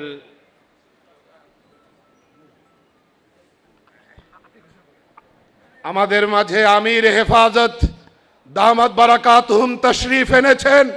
আমরা সবাই স্লোগান তুলি আমির হেফাজতের আগমন, শুভেচ্ছা স্বাগত, শুভেচ্ছা স্বাগতম, আমির হেফাজতের আগমন, শুভেচ্ছা স্বাগত, আল্লামা মুহিবুল্লাহ বাবুনগরীর আগমন, শুভেচ্ছা স্বাগত, শুভেচ্ছা স্বাগতম, আমির হেফাজতের আগমন। বলেন জি জি, আমরা সবাই বসে যাই। আমাদের কান্ডারি, আমাদের মুরব্বী, আমাদের রাহবার, আমাদের মুক্তাদা পেশওয়া, হেফাজতে ইসলাম বাংলাদেশের মতো এই শহীদি কাফেলার সম্মানিত আমির আল্লামা মুহিবুল্লাহ বাবুনগরী দামাত বারাকাতুহুম, যাকে দেখলে আমরা হুশ ফিরে পাই, চেতনা ফিরে পাই, কাজের দিশা পাই, তিনি মঞ্চে এসেছেন। আমরা আল্লাহ তাআলার শুকরিয়া আদায় করছি, বলুন আলহামদুলিল্লাহ। মঞ্চে উপস্থিত রয়েছেন দেশের শীর্ষ মাশায়েখে আযম, ওলামায়ে কেরাম, সাথী ও বন্ধুগণ, সাংবাদিক বন্ধুগণ। কথা একেবারেই কম, সময় নেই। আমাদের পাকিস্তান থেকে আগত বরেণ্য মেহমান মুতাকাল্লিমে ইসলাম হযরতুল আল্লাম ইলিয়াস গুম্মন হাফিজাহুল্লাহ গুরুত্বপূর্ণ বক্তব্য রেখেছেন এবং মনে হলো তিনি আমাদেরকে সবক পড়াচ্ছেন। আমরা খুব একাগ্রতার সাথে মনোযোগ দিয়ে শুনেছি। উলামায়ে দেওবন্দকে তিনি চেনাবার চেষ্টা করেছেন। আজকের এই কঠিন সময়ে, সংকটময় মুহূর্তে আমি সবাইকে অনুরোধ করব, সকলের দৃষ্টি আকর্ষণ করব, একটি কবিতার দিকে আপনাদের মনোযোগ আকর্ষণ করব। তাজা খাহি দাস তনগর দাগহায়ে সিনারা, গায়ে গায়ে বাজখানি কিসে পারি নারা। আমাদেরকে যদি বাঁচতে হয়, আমাদেরকে যদি বিকৃতি থেকে সুরক্ষা নিশ্চিত করতে হয়, আমাদের বুজুর্গানে দিন পূর্বপুরুষ ওলামায়ে দেওবন্দকে আমাদেরকে বারবার স্টাডি করতে হবে। আমরা কারা কারা রাজি হাত দেখতে চাই? আমাদের ইতিহাস চুরি হচ্ছে, আমাদের গোল্ডেন গ্লোরিয়াস হিস্টোরি চুরি করা হচ্ছে। কোন বাতিলের সাথে আপোষ করার ইতিহাস আমাদের নাই, কোন অপশক্তির সাথে আপোষ করার ইতিহাস আমাদের নাই। আমরা সূচনা কাল থেকে আজও পর্যন্ত লড়ছি, ভবিষ্যতেও লড়ব।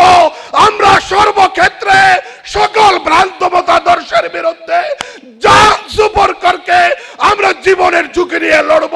সেই লড়াইয়ে, সেই সংগ্রামে কারা কারা জীবন দেওয়ার জন্য তৈয়ার হাত দেখতে চাই?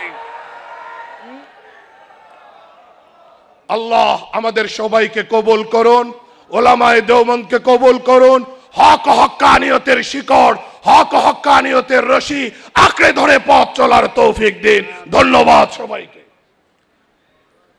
সম্মানিত উপস্থিতি, এখন ইতিহাস বিষয়ে আমার বলার সুযোগ নেই, ঐতিহ্য বিষয়ে বলার সুযোগ নেই। আবেদন বিষয়ে একটি কথা বলে আমি কথা শেষ করব। প্রত্যেকটা প্রতিষ্ঠান বা দল বা সংগঠনের অবদান দেখতে হয়, সে কেন প্রতিষ্ঠিত হয়েছিল, সেই প্রতিষ্ঠার উদ্দেশ্য কী ছিল, সেই উদ্দেশ্যে সে কতটুকু সফলতা অর্জন করেছে। কওমি মাদ্রাসা তথা ওলামায়ে দেওবন্দের দেওবন্দি ধারার মাদ্রাসাগুলো যেই জন্য প্রতিষ্ঠিত হয়েছে, আমি বলবো সেই প্রতিষ্ঠার লক্ষ্য উদ্দেশ্যে তারা শতভাগ সফল। আমাদের বাংলাদেশে যতগুলো শিক্ষা প্রতিষ্ঠান আছে, তারা যেই জন্য প্রতিষ্ঠিত হয়েছে, তারা একটাও সফলতার কোনো প্রকার প্রমাণ দিতে পারেনি। বাংলাদেশে যতগুলো কলেজ ইউনিভার্সিটি আছে, তারা বাংলাদেশে শিক্ষা খাতে এমন অবদান রাখতে পারে নাই যে ডাক্তারির কোনো প্রয়োজন হলে বাংলাদেশের কোনো ডাক্তার একথা বলতে পারে না যে চিকিৎসা আমাদের বাংলাদেশি হবে, সিঙ্গাপুর যেতে হবে না, মাদ্রাজ যেতে হবে না, থাইল্যান্ড যেতে হবে না, বাংলাদেশেই সর্বপ্রকার চিকিৎসা হবে। বাংলাদেশের কোনো ডাক্তার এই দাবি করতে পারবে না, বাংলাদেশের কোনো ইঞ্জিনিয়ার এই দাবি করার দুঃসাহস দেখায় না। বাংলাদেশের যে কোনো অবকাঠামো তৈরি করার জন্য বাহিরের কোনো ইঞ্জিনিয়ারের প্রয়োজন নেই, বাহিরের কোনো বড় কোনো বিশেষজ্ঞের প্রয়োজন নেই। কিন্তু কওমি মাদ্রাসার সন্তানেরা বুক ফুলিয়ে এই দাবি করতে পারি, কওমি মাদ্রাসা প্রতিষ্ঠিত হয়েছিল হাফেজ তৈরির জন্য। আমরা এমন হাফেজ তৈরি করেছি, বহির্বিশ্ব থেকে হাফেজ তৈরির জন্য কাউকে আনবে তা দূরে থাক, বরং আমাদের বাংলাদেশে এমন হাফেজ তৈরি হয়েছে যারা বিশ্বের বুকে 1 নম্বরের মুকুট বারবার পরিধান করেছে। শুধু তাই নয়, আমি কসম করে বলতে পারি, বাংলাদেশে কওমি মাদ্রাসা যে ফকিহ মুফতি তৈরির জন্য প্রতিষ্ঠিত হয়েছিল, বাংলাদেশে এমন কোন মাসআলার সমাধানের জন্য আল্লাহর কসম আমাদের পাকিস্তান যেতে হবে না, আমাদের সৌদি আরব যেতে হবে না, আমাদের মিশর যেতে হবে না। আমাদের বাংলাদেশে বিশেষজ্ঞ মুফতি একজন নয়, হাজার তৈরি হয়েছে যারা এই সমাধান অবশ্যই সঠিকভাবে দিতে পারে। কিন্তু কলেজ ইউনিভার্সিটি তাদের প্রয়োজন পূরণের জন্য এখনো আমেরিকার দিকে তাকিয়ে থাকে, এখন থাইল্যান্ডের দিকে তাকিয়ে থাকে, তারা সিঙ্গাপুরের দিকে তাকিয়ে থাকে। এর মানে কওমি মাদ্রাসা তার যেই লক্ষ্যে, যেই উদ্দেশ্যে প্রতিষ্ঠিত হয়েছিল, সেই লক্ষ্য এবং উদ্দেশ্যে তারা শতভাগ সফল। শেষ করছি একটা প্রসঙ্গ দিয়ে। বারবার আমাদেরকে দাবিয়ে রাখার চেষ্টা করা হয় 1947 সালের ইতিহাসকে। আমার প্রশ্ন হলো, এখানে মিডিয়া আছে, এই দেশের 1971 সালের যে স্বাধীনতা অর্জন করেছি, 2024 সালে যে নতুন স্বাধীনতা আমরা অর্জন করেছি, তার মূল ভিত উপস্থাপিত হয়েছিল 1947 সালে। কিন্তু প্রশ্ন হলো আমাদের পাঠ্যপুস্তকগুলোতে 1947 সালের সেই ইতিহাসকে কেন লুকিয়ে রাখা হয়েছে, কেন চেপে রাখা হয়েছে? কারণ একটাই, 1947 সালের ইতিহাস যদি আজকে লেখা হতো, আমাদের সন্তানরা জানতো, তাহলে তারা জানতো এই উপমহাদেশের আলেম ওলামারা শুধু হাফেজ তৈরি করে নাই, এই আলেম ওলামারা শুধু বরং ফকিহ মুহাদ্দিস তৈরি করে নাই, বরং দেশ এবং স্বাধীনতার জন্যে, দেশের স্বাধীনতা সার্বভৌমত্বের জন্যে অকুতভয় মুজাহিদ তৈরি করেছে। পূর্ব পাকিস্তানে সর্বপ্রথম যিনি স্বাধীনতার 1947 সালে স্বাধীনতার পতাকা উত্তোলন করেছিলেন, তিনি কে ছিলেন? তিনি কোনো জেনারেল শিক্ষিত বড় রাজনীতিবিদ ছিলেন না, তিনি একজন আলেম ছিলেন, শব্বির আহমদ ওসমান। তিনি ছিলেন জাফর আহমদ ওসমানী রহমতুল্লাহ আলী। পশ্চিম পাকিস্তানে প্রথম পতাকা উত্তোলন করেছেন স্বাধীনতার, তিনি একজন আলেম ছিলেন, শব্বির আহমদ ওসমানী।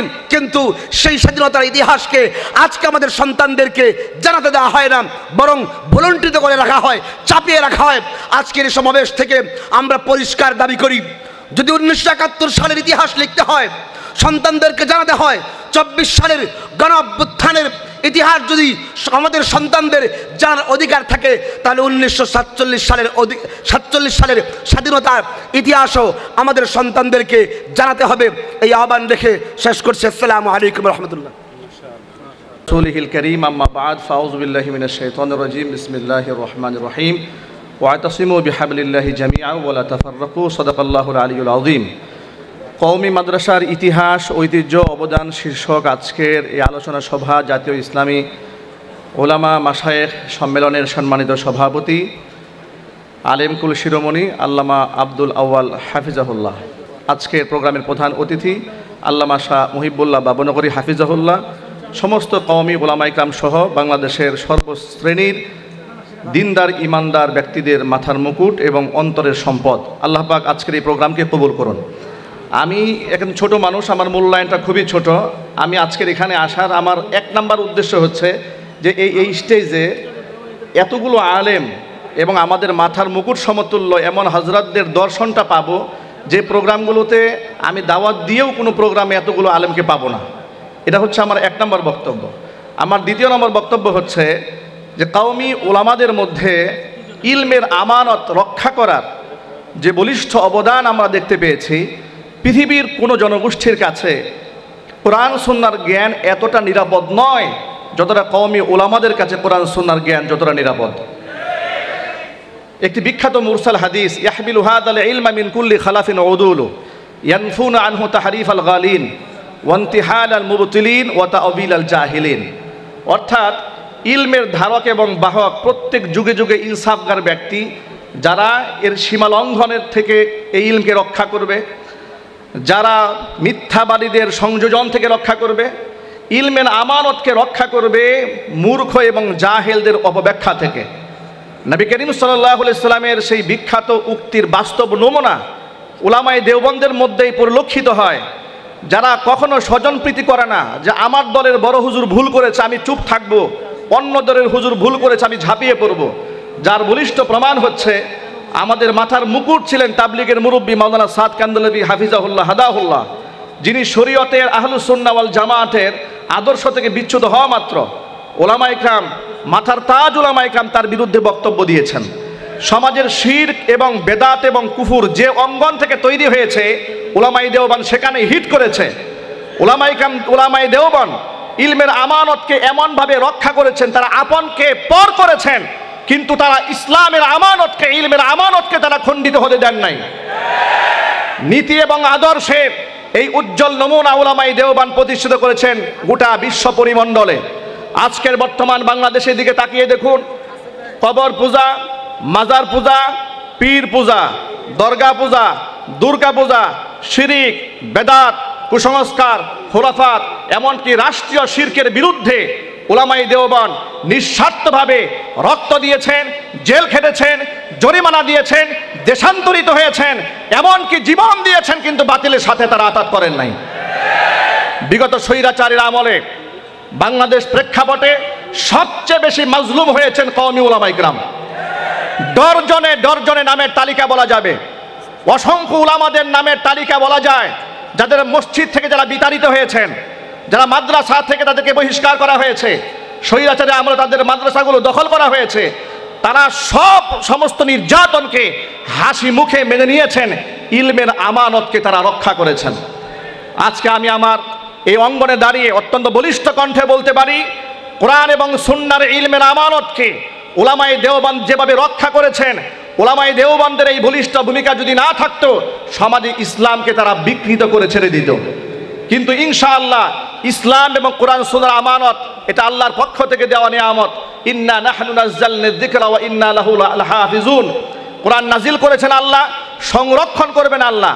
হয়তো আমি যদি এটাকে সংরক্ষণের দায়িত্ব গ্রহণ না করি, সহযোগী না হয়ে, আমাদেরকে মিটিয়ে দিয়ে আল্লাহ পাক এমন ইনসাফদার ব্যক্তি আনবেন যারা কোরআন সুন্নাহর ইলমের আমানতকে রক্ষা করবেন।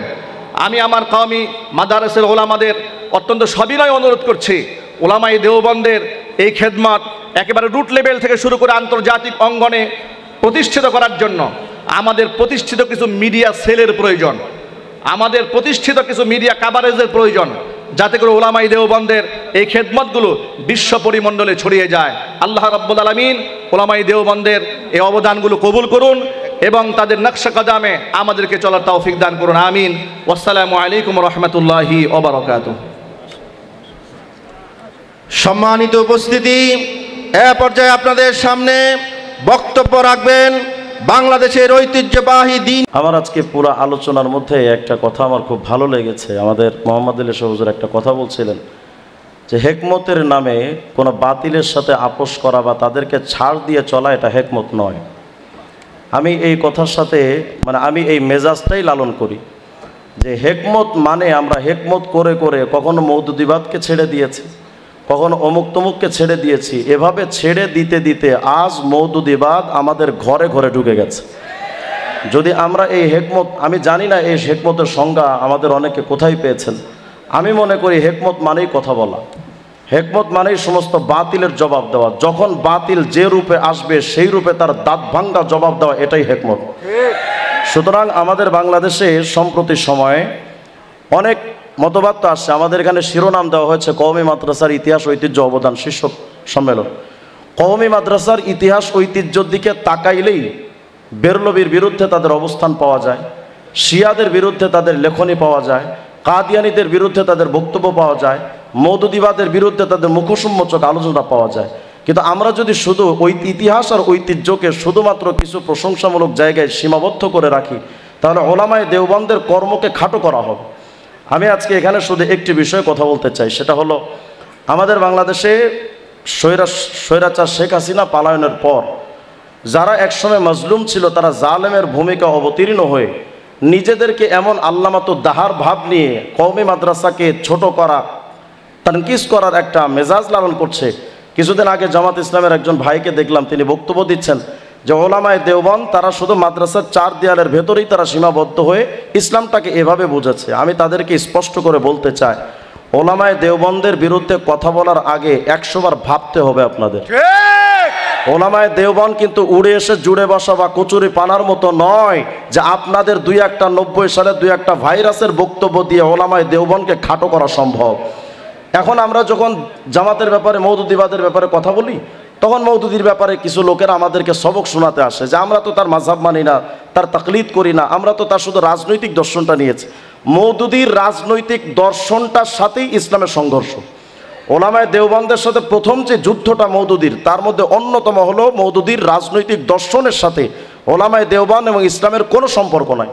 যেমন মওদুদি তার ইসলামের ব্যাপারে একটা ব্যাখ্যা করেছে, ইসলাম কাকে বলে। আমরা তো জানি সূরা আলে ইমরানের 19 নম্বর আয়াত, সূরা মাইদা 3 নম্বর আয়াত, ইন্না দীনা ইনদাল্লাহিল ইসলাম, যে আল্লাহর কাছে একমাত্র গ্রহণযোগ্য দিন বা ধর্মের নাম ইসলাম। আল ইয়াউমা আকমালতু লাকুম দীনাকুম ওয়া আতমামতু আলাইকুম নি'মাতি ওয়া রাদিতু লাকুমুল ইসলামা দীনা।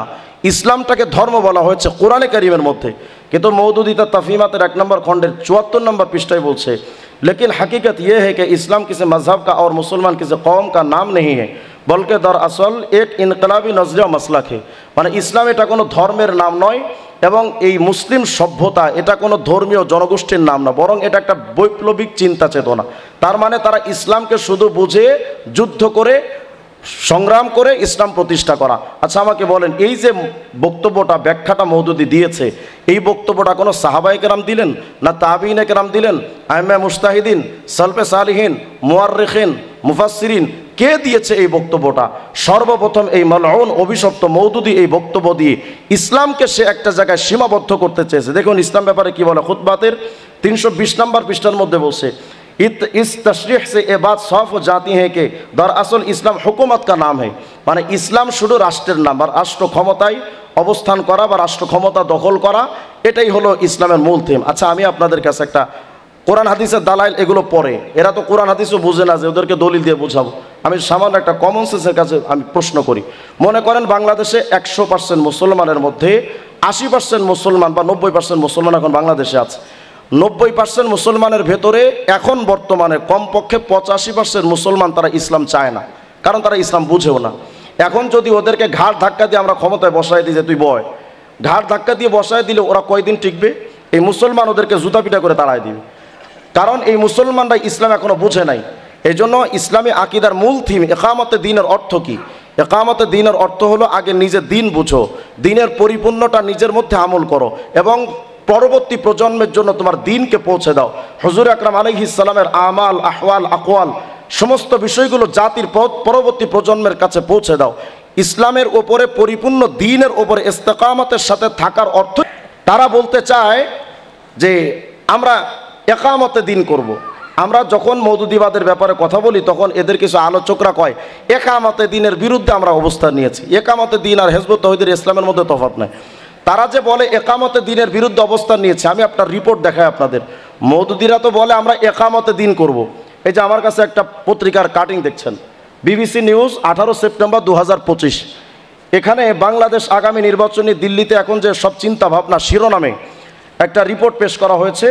এই রিপোর্টের মধ্যে ডক্টর তাহেরকে প্রশ্ন করা হয়েছে, বিবিসির এক সাংবাদিক প্রশ্ন, এই বিষয়টা এখানে তুলে ধরা হয়েছে। দেখেন তারা কতটুকু বাংলাদেশের শরিয়া কায়েম করতে চায়। এখানে লিখছে এই পত্রিকায়, সাম্প্রতিক ঢাকা সফরে জামাত ইসলামের নায়েবে আমির সৈয়দ আবদুল্লাহ মোহাম্মদ তাহেরের সঙ্গে বৈঠকের সূত্র ধরে তিনি বলছিলেন, আমি ডক্টর তাহেরকে জিজ্ঞেস করেছিলাম, ধরুন আপনারা সরকার গড়ার মতো সংখ্যা পেয়ে গেলেন, তাহলে কি দেশে শরিয়া আইন আনতে চাইবেন? উনি তখন বললেন, এটা আবার কোথায় শুনলেন? আমরা কবে কোথায় বলেছি জিতলে আমরা বাংলাদেশের শরিয়া আইন কায়েম করব? তার মানে তারা এখন ক্ষমতায় যাওয়ার জন্য শরিয়া আইনের বিষয়টা অস্বীকার করছে। তারা তাদের লোগোর ভেতর থেকে আল্লাহ নাম আকিমুদ্দিনটা উঠায় দিয়েছে। সুস্পষ্ট বক্তব্য হলো জামাত ইসলামের জন্মটাই মুনাফিকি দিয়ে, যাদের জন্মটা মুনাফিকদের দিয়ে, তাদের সাথে যারা ঐক্যের স্বপ্ন দেখে আমাদেরও সন্দেহ হয় তাদেরও মুনাফিকি চরিত্র আছে কিনা। সুতরাং সুস্পষ্ট বক্তব্য হলো আমরা কোনো কুফরি মতবাদের সাথে ঐক্য চাই না, নেফাক তন্ত্রের সাথে ঐক্য চায় না। যারা ওলামায়ে দেওবন্দ দাবি করে ওলামায়ে দেওবন্দের দুশ্মনের সাথে যারা আতাত করতে চায়, যারা সরকার পতনের পর ওলামায়ে কেরাম দেওবন্দকে যারা ঘাড় ধাক্কা দিয়ে মসজিদ থেকে বের করে দিতে চেয়েছে, যারা সাহাবায়ে কেরামের সমালোচনা করে অভিশপ্ত হয়েছে, নবীদেরকে যারা ভুল ধরতে কুণ্ঠাবোধ করেনি। আরেকটা রিপোর্ট আপনাদেরকে ছোট্ট করে শেষ করে দিই। আচ্ছা, আল্লাহ তাআলা আমাদের সবাইকে কথাগুলোর প্রতি বুঝার এবং বিশেষ করে সমস্ত ফেরাকে বাতিলের ব্যাপারে আমাদের সতর্ক থাকার তৌফিক দান করেন। আসসালামু আলাইকুম ওয়া রাহমাতুল্লাহ। মাশাআল্লাহ, জাযাকাল্লাহ। এখন আমাদের সামনে গুরুত্বপূর্ণ আলোচনা পেশ করবেন হযরত মাওলানা জসিমউদ্দিন সাহেব মুহাদ্দিস, আমাদের রাহবার আল্লামা শাহ মুহিবুল্লাহ বাবুনগরী দামাত বরকাতুহুম। সংগ্রামী উপস্থিতির সময় কম। আকাবেরে ওলামায়ে দেওবন্দ কি? আমরা জানি ব্রিটিশ সাম্রাজ্যবাদী শক্তি যখন আমাদের স্বাধীনতাকে হরণ করে এই দেশকে ব্রিটিশের করদরাজ্যে পরিণত করেছিল, তখন ওলামায়ে কেরাম জান কোরবান করে এদেশকে ব্রিটিশ মুক্ত করেছেন। ওলামায়ে দেওবন্দ কারা? যারা আমাদের ঈমানকে হরণ করার চক্রান্ত করে যে কোনো বাতিল মতবাদ তাদের দাঁত ভাঙার জবাব দেওয়ার জন্য উলামায়ে কেরাম জান মাল কোরবান করেন। সুতরাং আগামী দিনে যত বাতিল ফিরকা এদেশে মাথাচাড়া দিয়ে উঠবে, সমস্ত বাতিলের মোকাবেলায় উলামায়ে কেরাম যত সময়ে ভূমিকা পালন করেছেন সামনেও করবেন ইনশাআল্লাহ। আল্লাহ আমাদেরকে তৌফিক দান করুন। সম্মানিত উপস্থিতি, এ পর্যায়ে আপনাদের সামনে বক্তব্য রাখবেন আন্তর্জাতিক তাহাফুজে খতমে নবুয়ত বাংলাদেশের সংগ্রামী মহাসচিব হযরত মাওলানা মুহিউদ্দিন রব্বানী। হযরত মাওলানা মুহিউদ্দিন রব্বানী। বিসমিল্লাহির রহমানির রহিম। সংগ্রামী সভাপতি, মঞ্চ উপবিষ্ট আজকের প্রধান অতিথি, হেফাজত ইসলাম বাংলাদেশের সম্মানিত আমির মোহতারম হযরত আল্লামা শাহ মহবুল্লাহ বাবনগরী সহ জাতীয় নেতৃবৃন্দ, সময় সংক্ষেপ, কথা বেশি নয়, আমি সংক্ষিপ্ত কথা বলি। আমাদের দেশের মধ্যে কিছু জিনিস আছে আসল, কিছু আছে নকল। যেরকম সব জায়গায় আসল আর নকলে ভর্তি, দিন ইসলামের মধ্যে একটা আসল আছে আর একটা নকল। তাই নবীর মাঝেও কি করেছে ইংরেজরা, নকল নবী সৃষ্টি করেছে।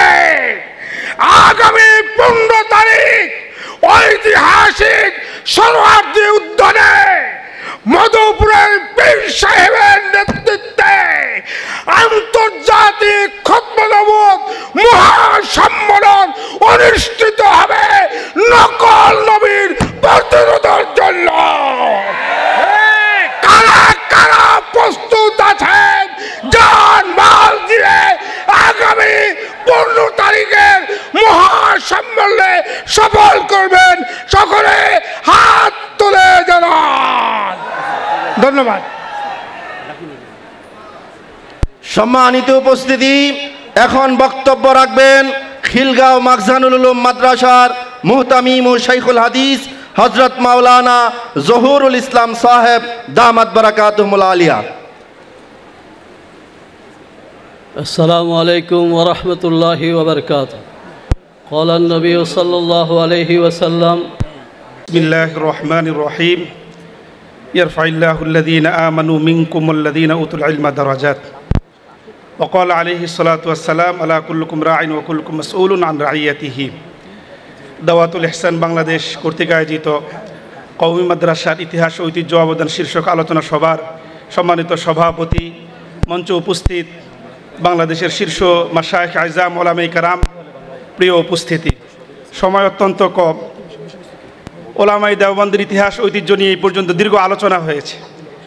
আমি শুধু আমাদের একটা বৈশিষ্ট্যের কথা দিকে আমি ইশারা করতে চাই যে ওলামায়ে দেওবন্দের বৈশিষ্ট্য হলো হককে প্রতিষ্ঠা করা এবং বাতিলকে মূলোৎপাটন করা।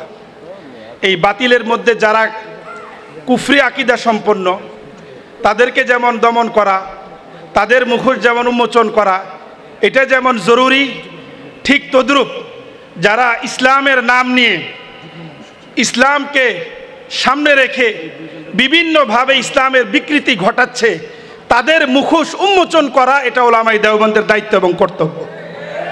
এবং সেই সঙ্গত কারণেই ভারত উপমহাদেশের কওমি মাদ্রাসার প্রতিষ্ঠা থেকে শুরু করে নিয়ে বাংলাদেশের আজকের এই 53 বছরের ইতিহাসে আমরা শুধু আমাদের আকাবির আসলাফের ইতিহাস ঐতিহ্যকে যদি আমরা মোতালা করি, অধ্যয়ন করি, বিশেষভাবে মুজাহিদে মিল্লাত আল্লামা শামসুদ্দিন কাসিমি রহমতুল্লাহি আলাইহি এবং আল্লামা নূর হোসেন কাসিমি রহমতুল্লাহি আলাইহি তানজিমে আহলে সুন্নাত ওয়াল জামাত নামে একটি সংগঠন তৈরি করেছিলেন। সেই সংগঠনের ব্যানারে সুস্পষ্টভাবে একটি বুকলেট বের করেছিলেন। সেখানে মওদুদীপন্থী এবং জামাত শিবিরের ফিতনা থেকে জাতিকে সতর্ক করার জন্য তৎকালীন সময়ের সারা বাংলাদেশের শীর্ষ আলিয়া কওমি ঘরানার যত ওলামায়ে কেরাম ছিলেন তাদের দস্তখত, তাদের নাম সহ তাদের আকীদা কি এবং সেটার ক্ষেত্রে আহলে সুন্নাত ওয়াল জামাতের মাকাম কি, অবস্থান কি, সেটা পরিষ্কার করে জাতিকে সতর্ক করেছেন। আজকে আফসোসের সাথে বলতে হয়, আজকে আমাদের দরসের মধ্যে এগুলোর আলোচনা হয় না, সেমিনারে আলোচনা হয় না, মাঠে ময়দানে আলোচনা হয় না, যার কারণে আজকে আমাদের তলাবা এবং কিছু কিছু আলেমদেরকে আমরা দেখতে পাচ্ছি তাদের মধ্যে ভালোবাসা জেগে উঠছে। এই জন্য পরিষ্কার ভাষায় বলতে চাই, আমাদেরকে দর্শে আলোচনা করতে হবে, আমাদেরকে তাদের মুখোশ উন্মোচনে যে কোনোভাবে কথা বলতে হবে, কারণ আমাদের বর্তমান প্রজন্ম এই দলের মাজলুমিয়াত দেখেছে, জালেমিয়াত দেখে নাই। এই জন্য অপেক্ষা করেন, যদি এরা ক্ষমতায় পায় তাহলে কওমি মাদ্রাসার অস্তিত্ব হুমকির মুখে পড়বে। এই জন্য আমরা পরিষ্কারভাবে আজকের এই দাওয়াতুল ইহসান বাংলাদেশের পক্ষ থেকে মেসেজ দিতে চাই, শেখুল ইসলাম আল্লামা আহমদ শফি রহমতুল্লাহি আলাইহি থেকে শুরু করে নিয়ে বর্তমান আমির হেফাজতের নেতৃত্বে যে কোনো বাতিল মতাদর্শের সাথে আমাদের কোনো আপোষ হবে না, আপোষ হবে না, আপোষ হবে না। ওয়া আখিরু দাওয়ানা আলহামদুলিল্লাহ। সম্মানিত উপস্থিতি, এই পর্যায়ে আপনাদের সামনে অত্যন্ত গুরুত্বপূর্ণ আলোচনা নিয়ে আসছে বারাকাতুহু। নাহমাদুহু ওয়া নুসাল্লি আলা রাসূলিল কারীম, আম্মা বা'দ। ফাকাদ ক্বালা রাসূলুল্লাহ সাল্লাল্লাহু আলাইহি ওয়াসাল্লাম, ইন্নাল উলামা'a ওয়ারাসাতুল আম্বিয়া। দাওয়াতুল ইহসান বাংলাদেশের উদ্যোগে আয়োজিত কওমি মাদ্রাসার ঐতিহ্য, ইতিহাস, ঐতিহ্য, অবদান শীর্ষ আলোচনার সম্মানিত সভাপতি, মঞ্চে উপবিষ্ট জাতীয় শীর্ষ নেতা, উপস্থিত হযরত উলামায়ে কেরাম, শ্রোতাবৃন্দ, আমি আসলে তাড়াতাড়ি যাওয়ার একটা প্রোগ্রাম আছে, এই জন্য বলছি যে আমাকে একটু সময় দিলে আমি চলে যাব। যাই হোক, উলামায়ে কেরাম, কওমি মাদ্রাসার অবদান দিনের দিক থেকে লক্ষ্য করলে দেখা যায়, ধর্মীয় দৃষ্টিকোণ থেকে দিনের দিক থেকে লক্ষ্য করলে দেখা যায়, পুরা বাংলাদেশের মধ্যে এবং বিশ্বের মধ্যে দিনকে সমুন্নত উচ্চ করে রেখেছে একমাত্র কওমি মাদ্রাসা। আমাদের বাংলাদেশের 3.5 লক্ষ মসজিদের ইমাম হিসাব করলে দেখা যায় মোটামুটি 95% কওমি মাদ্রাসার ইমাম আমাদের বাংলাদেশকে বিশ্বের মধ্যে একেবারে 1 নম্বরে পৌঁছাইতে পারছে, কোনো জিনিসে পারে নাই। আমাদের বাংলাদেশের হাফেজরাই পুরা বিশ্বের মধ্যে কয়েকবারে 1 নম্বর স্থানে পৌঁছেছে। আর আমি যে হাদিসটা পড়েছি, আমরা শুধু মসজিদ মাদ্রাসার মধ্যে থাকব, আল্লাহর রসুলের নায়েব এই হিসাবে হই নাই। আল্লাহর রসুল সাল্লাল্লাহু আলাইহি ওয়াসাল্লাম মুবাল্লিগ, প্রধান মুবাল্লিগ ছিলেন, মসজিদের মধ্যে ইমাম ছিলেন, জিহাদের ময়দানে প্রধান সেনাপতি ছিলেন, তাজকিয়ার লাইনে প্রধান মুজাক্কি ছিলেন। আল্লাহর রসুল মহান রাষ্ট্রপ্রধান ছিলেন এবং মদিনা সনদ বিশ্বের ইতিহাসে লিখিত সনদ আল্লাহর রসুলই সর্বপ্রথম করেছেন। যেহেতু আমরা নায়েবে রাসূল, কওমি মাদ্রাসার উলামায়ে কেরাম নায়েবে রাসূল হওয়ার কারণে আল্লাহর রসুলের যতগুলো দায়িত্ব আছে সম্পূর্ণ দায়িত্ব পালন করতে হবে। আমরা শুধু মসজিদের মধ্যে থেকে, মাদ্রাসার মধ্যে থেকে এতটুকু স্থান নিয়ে যদি আমরা সন্তুষ্ট হই, তাহলে আল্লাহর রসুলের জিম্মাদারি এবং নিয়ামতের দায়িত্ব পালন হবে না।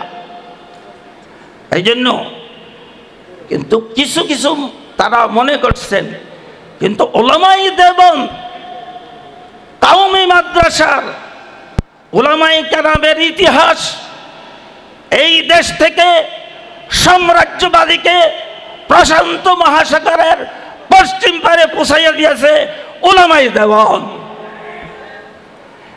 এই 13 সালের যেই হেফাজতের আন্দোলন, ওলামায়ে দেওবন্দ 24 সালের গণ অভ্যুত্থানের জন্যে ওলামায়ে দেওবন্দ 13 সালের হেফাজতে বীজ বপন করেছে, যেই বীজের গাছ হয়েছে 24 সালের গণ অভ্যুত্থান। এই জন্য এগিয়ে যেতে হবে। ওলামায়ে দেওবন্দ এবং কওমি মাদ্রাসায় সব ধরনের ন্যাশনালিজম, কমিউনিজম, ক্যাপিটালিজম, সোশ্যালিজম, সমস্ত ইজম এবং মতবাদকে পদদলিত করে পরাজয় করে ইসলামিজমকে বিজয় করার জন্য উলামায়ে দেওবন্দ কাজ করে যাচ্ছে। ইনশাআল্লাহ আমরা যদি ঐক্যবদ্ধ থাকি, কওমি উলামায়ে কেরাম যদি ঐক্যবদ্ধ থাকি, আগামী নির্বাচনের সংসদ উলামায়ে কেরাম ইসলামী দলের হাতে আসবে, আল কোরআনে কারিমের সংসদ হবে এবং ইসলামী মূল্যবোধের সরকার হবে। শর্ত হলো সমস্ত উলামায়ে কেরাম এবং ইসলামী দল ঐক্যবদ্ধ যদি থাকে, বাংলার নেতৃত্ব উলামায়ে কেরামের এবং কওমি মাদ্রাসার হাতে হবে ইনশাআল্লাহ। সম্মানিত উপস্থিতি, এই পর্যায়ে আপনাদের সামনে 1 মিনিটে সংক্ষিপ্ত বক্তব্য নিয়ে আসছে জামিয়া ইসলামিয়া ইসলামবাগের মুহতামিম মাওলানা আব্দুল কাইয়ুম কাসেমি। তারপরে আমাদের সামনে তাকরির পেশ করবেন হযরত মাওলানা মুজিবুর রহমান হামিদি, যুগ্ম মহাসচিব হেফাজত ইসলাম বাংলাদেশ। সাম্রাজ্যবাদ এবং ইসলামী আকীদা এই বিষয়ে আমাকে কথা বলতে বলা হয়েছে। আবার দেখছি যে আজকে এখানে সেমিনারের যে শিরোনাম লেখা আছে কওমি মাদ্রাসার ইতিহাস, ঐতিহ্য ও অবদান। আমরা কওমি মাদ্রাসা বললে যা বুঝি তার প্রাণ বা উৎস যে বীজ সেটা দারুল উলুম দেওবন্দ। আমাদের দেশে যারা রাজনীতির নামে ইসলামকে একটি যোদ্ধা চিন্তা হিসাবে সমাজের মধ্যে প্রতিষ্ঠিত করতে চায়, ইসলাম মানে যুদ্ধ, ইসলাম মানে ফাইট, ইসলাম মানে হামলা করো, ইসলাম মানে রক কেটে দাও, এই যে একটা যোদ্ধা চরিত্র হিসাবে ইসলামকে যারা প্রতিষ্ঠিত করতে চায়, তারা ইনিয়ে বিনিয়ে আমাদের তরুণ খোকাদেরকে বোঝাবার চেষ্টা করে দেওবন্দ মাদ্রাসা, তাজকিয়ার মাদ্রাসা, তাসাউফের মাদ্রাসা, বুখারী শরীফ পড়ার মাদ্রাসা, ভালো রেজাল্ট করে হালাল হারাম জায়েজ না জায়েজ, কিভাবে ওযু ভেঙে যায়, কিভাবে তালাক হয়ে যায় ইত্যাদি বলার মাদ্রাসার নাম হলো দেওবন্দ মাদ্রাসা। দেওবন্দ সাম্রাজ্যবাদ এই দুটো বিষয়কে ঐতিহাসিক দলিলের জায়গায় রেখে যদি আমরা শুধুমাত্র তাকাই তাহলে মোটা কয়েকটা দাগ। আমি আয়োজকদের আশ্বস্ত করছি, লম্বা বলবো না। সিরাজউদ্দৌলা যিনি হেরে গেলেন প্রতারণার কাছে, সেটা হলো 1757। সিপাহী বিদ্রোহ যেটা ছিল আমাদের কেন্দ্রীয় যুদ্ধ এবং জেহাদ 1857। আবার ইংরেজরা যখন এখান থেকে পালিয়ে যেতে বাধ্য হলো সেটা হলো 1947। 3 জায়গায় কিন্তু 7 আছে, তাই না? তার যে মিডল পয়েন্ট মাঝখানে 1857, যে সময়টাতে এসে মূলত সাম্রাজ্যবাদীদের আগুনের তাওয়ার ভেতরে এখানকার জনপদ পুড়ছিল এবং সেখান থেকে ধোঁয়া বেরোচ্ছিল এবং মানুষ পোড়ার গন্ধে এখানকার গাছ গাছালি আল্লাহ আল্লাহ বলে পানা চাচ্ছিল, ওই সময়টাতে হলো 1866 যখন দারুল উলুম দেওবন্দ প্রতিষ্ঠিত হয়। আমরা যারা তরুণ তাদের কথার তোড়ে পড়ে আমরা এটা ভুলে যাই যে দারুল উলুম দেওবন্দ এমন একটা প্রতিষ্ঠান, আজকের কওমি মাদ্রাসার জননী এমন একটা প্রতিষ্ঠান যার জন্মই হয়েছে জ্বলন্ত অঙ্গারের ভেতরে, আগুনের ভেতরে এবং লাভাময় এক সমুদ্রের ভেতরে। জন্মটা কেন হয়েছে সেই ইতিহাসও আমরা জানি এবং এই ইতিহাসটার সঙ্গেই জড়িয়ে আছে আজকে আমার যে আলোচ্য বিষয়, সে বিষয়ে আমি 1-2টা শিরোনাম আমি বলতে পারবো। যে মুসলমানদের আকিদাকে ছিঁড়ে ছিন্ন ভিন্ন করে দাও। আকিদা কি? আকিদা হলো শরীরের রগের মতো অথবা জয়েন্টের জোড়ার মতো, এটা যদি শূন্য হয়ে যায়, ওয়াহলুল উকদাতা মিন লিসানি, ওই জায়গার মধ্যে আমরা পড়ি যে অক্তা মানে গেরু, গিট্টু, বাঁধন। তো আকিদা হলো সবাইকে একসঙ্গে বেঁধে রাখে। এটাকে যদি কোনোভাবে ছাড়িয়ে দেওয়া যায় তখন বিশাল শক্তিও শুধুমাত্র পালাতে থাকে, রুখে দাঁড়াতে পারে না। দারুল উলুম দেওবন্দ সম্মুখ যুদ্ধে সামনে যখন আসলো তখন ভারত উপমহাদেশের এই আগুনের ভেতরে পড়তে থাকা মুসলিম জাতি, যাদের মধ্যে 50,000-এর বেশি আলেমকে শহীদ করা হয়েছে, 2 লাখের বেশি যুবক তরুণ মুসলমানকে শহীদ করা হয়েছে, সেই জাতি নতুন করে আবার শিখলো, ভাবতে লাগলো যে আমরা চাইলে রুখে দাঁড়াতে পারি। দাঁড়ানো গেল না। কিন্তু চিন্তাটাকে হারাতে দেওয়া যায় না, বিশ্বাসটাকে বাঁচিয়ে রাখতে হবে, এই আগুনের চেতনাটাকে ধরে রাখতে হবে, যেন 100 বছর পরে হলেও আমরা দাঁড়াতে পারি। 20 বছর পরে হলেও কান ধরে আমেরিকাকে একটা দেশ থেকে পালিয়ে যেতে বাধ্য করেছে কেউ? করেছে? কে করেছে? ওই সন্তানরা করেছে যাদেরকে পৃথিবীর তালেবান জানে, আর আমরা জানি তাদের রক্তের মধ্যে মেশানো আছে দারুল উলুম দেওবন্দ এবং কওমি মাদ্রাসার আগুন। এই বিশ্বাস, এই চেতনা, এই আগুন যখন কোনো রক্তে প্রথিত হয়, নিবাসিত হয়, পৃথিবী তছনছ হয়ে যেতে পারে, কিন্তু ওই বিশ্বাসকে খুন করা যায় না। সাম্রাজ্যবাদীরা দেখলো, শেষ করব, সাম্রাজ্যবাদীরা দেখলো বারবার এদেরকে যখনই ধাক্কা দেই তখনই তাদের শক্তি আরো অধিক স্ফুলঙ্গ হয়ে এমনভাবে উড়ে আসে যে আমরা নড়ে চড়ে বসতে বাধ্য হই, যে আসলেই কি আমরা পালাতে বাধ্য হব? তখন তারা অনেক চিন্তা ভাবনা করে কয়েকটা শেকড় আবিষ্কার করলো যে আগুনটা আসে কোত্থেকে। দেখলো যে এখানকার মুসলমানগণ তারা নবী মানে এবং তারা ওয়ারিসে নবী, ওলামা মানে। তখন তারা চিন্তা করলো যে অন্য কোনো কায়দায় হবে না, এদেরকে নবী দিয়েই প্রতারিত করতে হবে। তখন তারা একটা নবী পয়দা করলো, তার নাম হলো গোলাম আহমদ কাদিয়ানি। মধুপুর হুজুরের নেতৃত্বে যে কাদিয়ানির সামনে কাদিয়ানি বিরোধী সম্মেলন হচ্ছে, এটা তার একটা অংশ, যে যখন নবী ছাড়া কারো কথা মানে না তখন আমরা একটা নবী পয়দা করি, ওই নবী এসে বলে দিবে এই কথা যে এখন জিহাদ করা যাবে না, আর জিহাদ অফ, তাহলে আমরা নিরাপদ। এখানকার মানুষ দ্বিতীয় স্তরে মানে হলো ওয়ারাসাতুল আম্বিয়া। তখন তারা কলকাতায় ওয়ারাসাতুল আম্বিয়া তৈরির একটা ফ্যাক্টরি খুলল। নাম কি? কলকাতা আলিয়া। 2019 সালে আমি গিয়ে দেখে এসেছি, আমার খুব শখ ছিল যে এখনো পর্যন্ত কলকাতা আলিয়ার ভেতরে কোনো মসজিদ নাই। আর মাদ্রাসা তৈরি হয় কোন জায়গা থেকে? মসজিদে নববী থেকে। দারুল উলুম কোন জায়গায় তৈরি হয়েছে? ছাত্তা মসজিদ থেকে। মাদ্রাসা তৈরি হয় মসজিদ থেকে, কিন্তু তারা এমন এক মাদ্রাসা তৈরি করেছে আজ পর্যন্ত সেখানে কোনো মসজিদ নাই। তার কারণ হলো উদ্দেশ্য ছিল নকল লোক তৈরি করা। এটা ভিন্ন কথা, আমি 1-2 মিনিটের কথার মধ্যে আপনাদের এমনভাবে কথা বলতে পারবো না যে কোনো এশকাল হবে না। আমাদের ওলামায়ে কেরাম, আকাবিরে দারুল উলুম দেওবন্দ, তারা চ্যালেঞ্জ নিয়েছেন যে আমরা কোনো জায়গায় হাঁটতে চাই না, সেখানেও তারা কালেমা ঢুকিয়েছেন। ওলামায়ে দেওবন্দকে আলিয়া মাদ্রাসার শাইখুল হাদিস বানিয়ে সেখানকার তরুণদেরকে ইংরেজ বিরোধী বানিয়েছেন। স্যার সৈয়দ, যিনি মুসলমানগণ তাফসির লেখে কোরআনের, স্যার সৈয়দ তাফসির লিখেছেন হলো বাইবেল শরীফের। স্যার সৈয়দ বাইবেল শরীফের তাফসির লিখে সেখানে ইংরেজদের দালাল তৈরি করার চেষ্টা করেছে। শাইখুলিন তার সামনে গিয়ে চিৎকার করেছেন, বেরিয়ে আসো, এই বেনিয়াদেরকে এখান থেকে তাড়াতে হবে। এটা দারুল উলুম দেওবন্দ। দারুল উলুম দেওবন্দ এই জায়গায় কি কাজটা করেছে? দারুল উলুম দেওবন্দ এই জায়গায় এমন এক কাজ করেছে, এখান থেকে সন্তানরা বেরিয়ে এসে তারা এই জাতিকে ধরিয়ে দিয়েছে যে কাদিয়ানি নবী না, নবী হতে পারে না। এটা এই দারুল উলুম দেওবন্দ এবং কওমি মাদ্রাসার অবদান।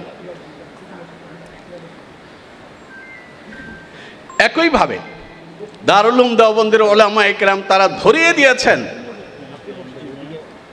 এটা ছিল একটা দিক। সাম্রাজ্যবাদীরা এদেশের মুসলমানদের ইসলামকে অস্তিত্বহীন করে দেওয়ার জন্য ওলামায়ে কেরামকে কতল করেছেন, মুজাহিদিনে কেরামকে কতল করেছেন। তারা এটা ছিল বাইরের প্রজেক্ট, আর ভেতরের প্রজেক্ট ছিল এমন একটা শিক্ষা নিয়ে আসা যে শিক্ষার মাধ্যমে এদেশের মানুষ উন্নতি বলতে বুঝবে, দুনিয়ার উন্নতি, তাদের মধ্যে ঈমান আকীদা বলতে কোনো কিছু থাকবে না। দারুল উলুম দেওবন্দ প্রতিটি জনবসতিতে এমন মাদ্রাসার সিলসিলা কায়েম করে দিল যে মাদ্রাসার সিলসিলার কারণে আজকের পৃথিবী দেখছে যে সারা পৃথিবীতে যেখানে ঈমান এবং আমলের সমন্বিত নূর, সেটা কোনো না কোনোভাবে দারুল উলুম দেওবন্দের সঙ্গে যুক্ত। এটা দারুল উলুম দেওবন্দের অবদান। ছোট্ট একটা উদাহরণ দিয়ে আমি আমার কথা শেষ করছি।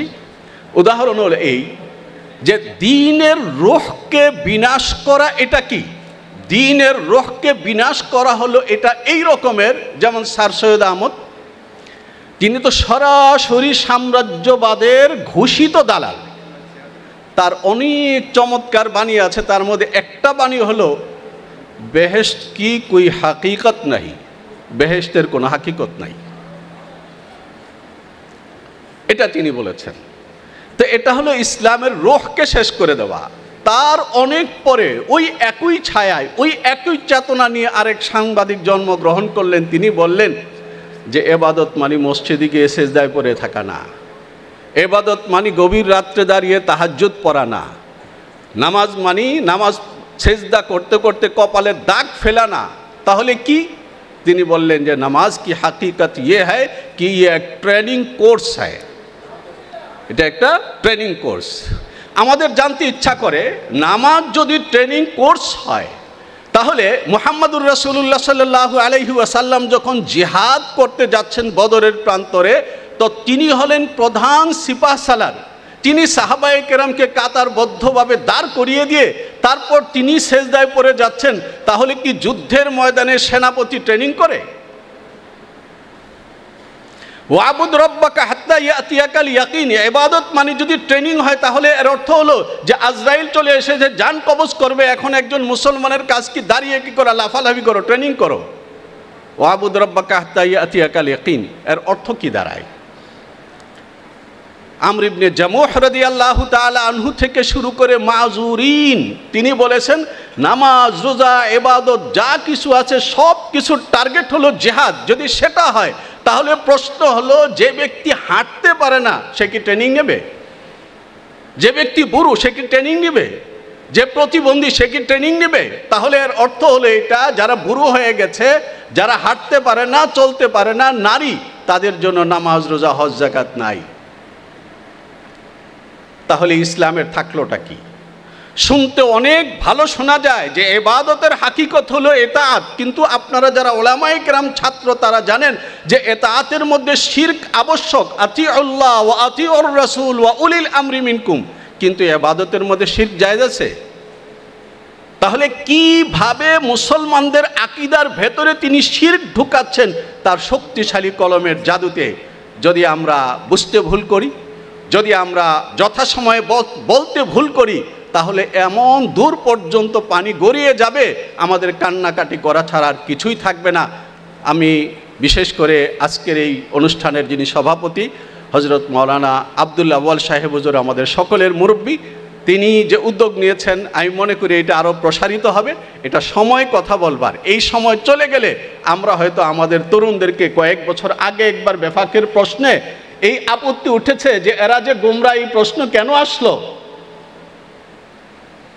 আমার প্রশ্ন হলো এটা, যদি নামাজ, রোজা, ইবাদত, বন্দিগি, ফিকর কিতাবকে যিনি বলেছেন যে তোমরা তোমাদের কাঁধে আর কতদিন পর্যন্ত হেদায়া, কানজুদ দাকায়েক এবং শারহুল বেকায়ের ভূত নিয়ে ঘুরবে, এই কথা যিনি বলেছেন তাকে যদি গোমরাহ না বলা হয়, তাকে যদি সচেতনভাবে আমাদের সমাজের সামনে উপস্থাপন না করা হয়, তাহলে আগামী দিনে কওমি মাদ্রাসার প্রয়োজন কতটুকু থাকবে, অথবা হেফাজতে ইসলামের তর্জমাটা কি দাঁড়াবে, এটা সময়ের একটা বড় রকমের জিজ্ঞাসা। আমাকে কথা বলার সুযোগ দেওয়ার জন্য অনেক অনেক শুকরিয়া। আসসালামু আলাইকুম ওয়া রাহমাতুল্লাহ।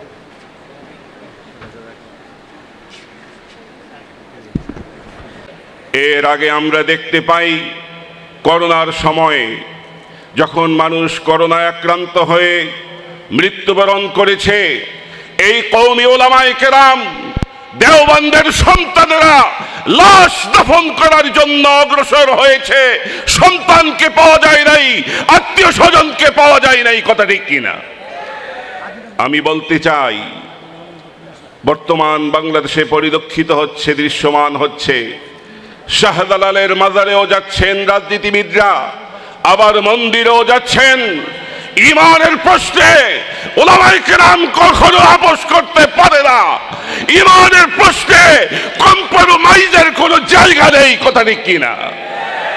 সুতরাং রোজার পূজা এক, মুদ্রার পিঠ এই বক্তব্য আমরা বাংলাদেশে সমর্থন করি না, করতে পারি না ইনশাআল্লাহ।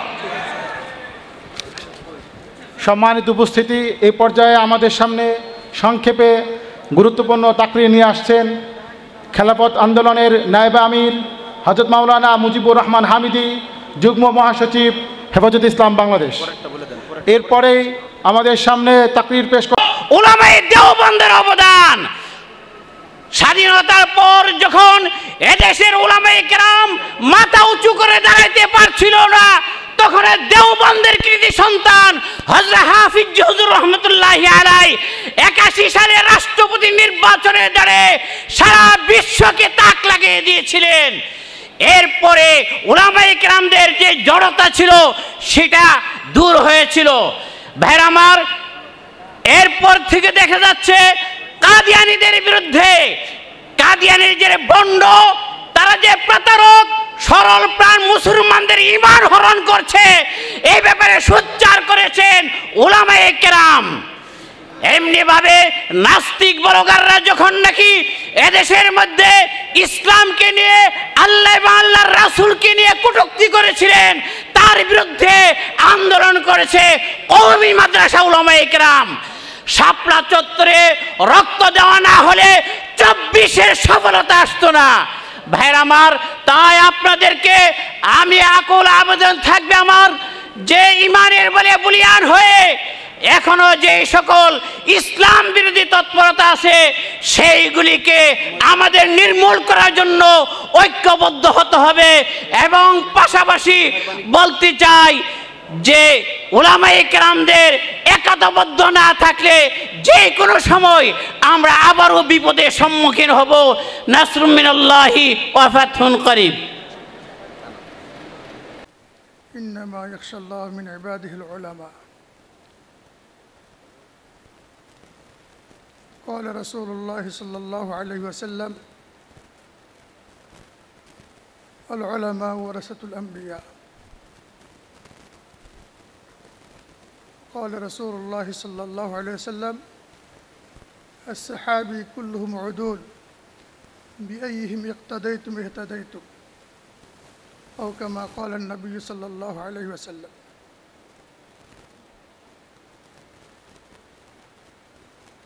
কওমি মাদ্রাসার ইতিহাস, ঐতিহ্য, অবদান শীর্ষক আলোচনা সভা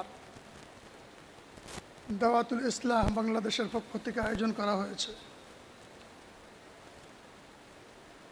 মোনাজির জামান আল্লামা ওলিফুরি হাফিজাহুল্লাহ তাআলার এই প্রোগ্রামে আসার জন্য আহ্বান করেছেন সর্বস্তরের ওলামা মাশায়েখদেরকে। মান্যবর সভাপতি সিরাতাজ আলেম দ্বীন হযরত মাওলানা আব্দুল আউয়াল হাফিজাহুল্লাহ তাআলার সভাপতিত্বে আজকের এই প্রোগ্রাম চলছে, শুরু হয়েছে। মাশাহির ওলামায়ে কেরাম আসবেন, দিক নির্দেশনা প্রদান করবেন, সেখান থেকে কিছু শুনব। নিজের জীবনে উম্মাহার কল্যাণে সেগুলি কাজে লাগানোর জন্য সকলেই মিলেমিশে মশওয়ারার ভিত্তিতে এগিয়ে যাব, এই আশা পোষণ করে আজকে এখানে এসেছিলাম। বক্তব্য দেওয়ার জন্য আসি নাই, কিন্তু অন্তরে অনেক ব্যথা, অনেক কথা, কিন্তু অগোছালো আমার বলার মতো কোনো মানসিকতা নিয়ে আসি নাই, শুনতে আসছে। আমরা দিন পেয়েছি, যুগে যুগে আম্বিয়া আলাইহিস সালাতু ওয়াস সালাম তাওহীদ রাসালাতের দাওয়াতের জিম্মাদারি আদায় করেছেন।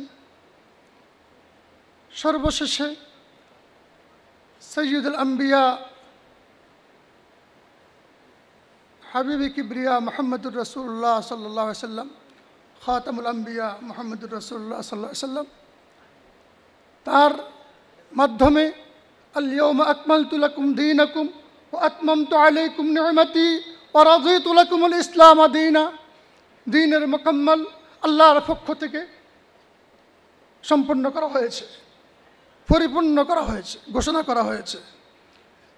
এরপরে আল্লাহ রসুল সাল্লাল্লাহু আলাইহি ওয়াসাল্লামের সোহবত ইয়াফতা সাহাবায়ে কিরাম রিজওয়ানুল্লাহ তাআলা আলাইহিম আজমাইন, ইনারা রসুল পাক সাল্লাল্লাহু আলাইহি ওয়াসাল্লামের পক্ষ থেকে যে দ্বীন শিখেছেন, যে দ্বীন মেনেছেন, যে দ্বীন শিখিয়েছেন, যে দ্বীনের জন্য মেহনত করেছেন, সেই দ্বীন আকাবের ওলামা সাহাবায়ে কিরামের পরে তাবেঈন, তবে তাবেঈন, আইম্মায়ে মুজতাহিদিন, ওলামা আসলাফের মাধ্যমে আজকের এই সেমিনার পর্যন্ত এসে পৌঁছেছে। কিন্তু এর ধারাবাহিকতাকে নস্যাৎ করার জন্য যুগে যুগে নানা রকমের ফেরাকে বাতিলা আমার দেশে এবং বিশ্বময় বিশ্বের দেশে দেশে বারবার মাথা ছাড়া দিয়ে উঠেছে। আল্লাহ তাআলা দ্বীন, আল্লাহ তাআলার আমানত, আল্লাহ তাআলা দ্বীনের হেফাজত করবেন। ইন্না নাযালনা যিকরা ওয়া ইন্না লাহু লাহাফিজুন। দ্বীনকে হেফাজতের দায়িত্ব, দ্বীনের হেফাজতের দায়িত্ব স্বয়ং আল্লাহর হাতে। এই দ্বীনের বাতি নিভানোর সাহস কাহারও নাই, কেউ পারবে না। কিয়ামত পর্যন্ত দ্বীনের বাতি প্রজ্বলিত থাকবে ইনশাআল্লাহ। এই দ্বীনের সহি আকীদা বিশ্বাসকে সামনে রেখে আমাকে আপনাকে যদি চলতে পারি, তাহলে আমার আপনার জন্য আল্লাহর পক্ষ থেকে যে সকল পুরস্কারের ঘোষণা, সেই পুরস্কার আমরা প্রাপ্ত হব। আর না হয় যেই সকল তিরস্কার আমাদের জন্য, সেই অভিশপ্ত পথ চির জাহান্নাম ছাড়া উপায় থাকবে না। 73 ফিরকার ভিতরে একটি ফিতরা নাজি, মা আনা আলাইহি ওয়া আসহাবি, আমি এবং আমার সাহাবায়ে কিরাম। আল্লাহ রাসূল বলেছেন এর বাহিরে কোনো পথ আর মত চলতে পারে না। আজকে আমরা কি দেখছি?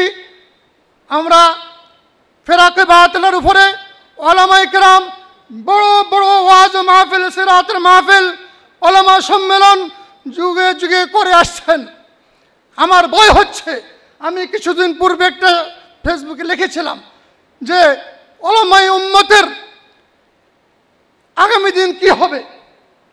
আমার ভয় হচ্ছে আমরা যারা মুনাজির হিসেবে সমাজে কাজ করেছে, আমাদের আকাবের ওলামারা, আজকে ওনারা মনে হয় আগামী দিনে যে যেমন ইহুদ, নেসারা, খ্রিস্টান, কাদিয়ানি, শিয়া, মওদুদি, বিভিন্ন মতবাদের যে তাদের ব্যাখ্যাগুলো, অপব্যাখ্যাগুলোকে সমাজে তুলে ধরে হক এবং বাতিলের সংমিশ্রণ থেকে দ্বীন ও ঈমানকে হেফাজত করেছিলেন, আজকে সেটা আবার মিশ্রণের দিকে চলে যাচ্ছে। আল্লাহ তাআলা বলেছেন ওয়ালা তালবিসুল হক বিল বাতিল, হক আর বাতিল কখনো একসাথে থাকতে পারে না, আগুন আর পানি একসাথে হতে পারে না। কিন্তু আজকে কওমি পরিচয় দিয়ে আমরা ওলামায়ে দেওবন্দ আজকে সেই বিশুদ্ধ দ্বীনের আমানত, দ্বীনকে টিকিয়ে রাখার জন্য বিশ্বময় সারা বিশ্বের আনাচে কানাচে, পাহাড়ে পর্বতে, যে কোনো দেশের দিকে তাকাবো, যদি বিশুদ্ধ দ্বীন থাকে, দ্বীনের নকশা থাকে, নমুনা থাকে, আলহামদুলিল্লাহ সুম্মা আলহামদুলিল্লাহ, সেটা দারুল উলুম দেওবন্দের যে বর্তমান যে হালকা রয়েছে, এর মাধ্যমে সারা দুনিয়াব্যাপী বিস্তৃত। কিন্তু এর বাহিরেও দ্বীনের কাজ চলছে, কিন্তু এটাকে সকলেই স্বাগত, এটাকে সকলেই মাথা পেতে মেনে নিচ্ছে।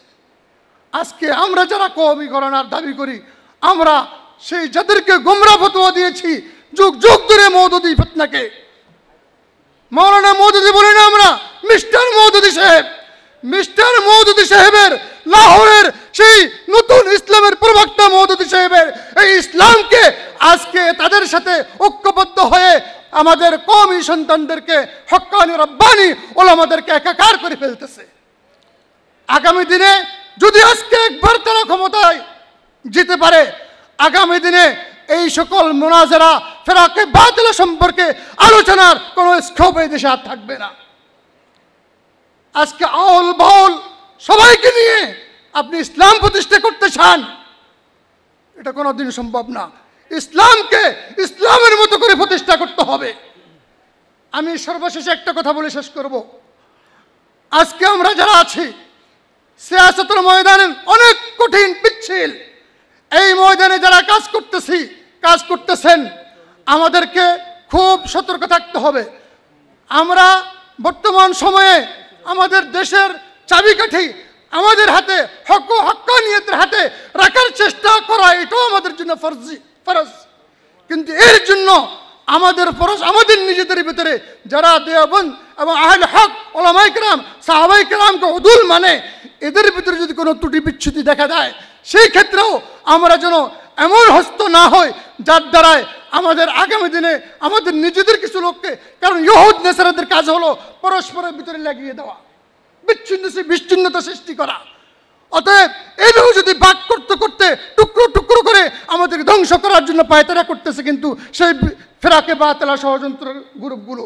অতএব আমরা নিজেদের ভিতরে যারা বিভিন্ন ত্রুটি বিচ্যুতি থাকবে, আল মুমিন মিরাতুল মুমিন হিসাবে আয়নার কাজ হলো চেহারাকে পরিচ্ছন্নতা করবে, পরিপাটি করবে, আলোময় করবে, সৌন্দর্য করবে, কিন্তু সেটাকে ধ্বংস করবে না, নষ্ট করবে না।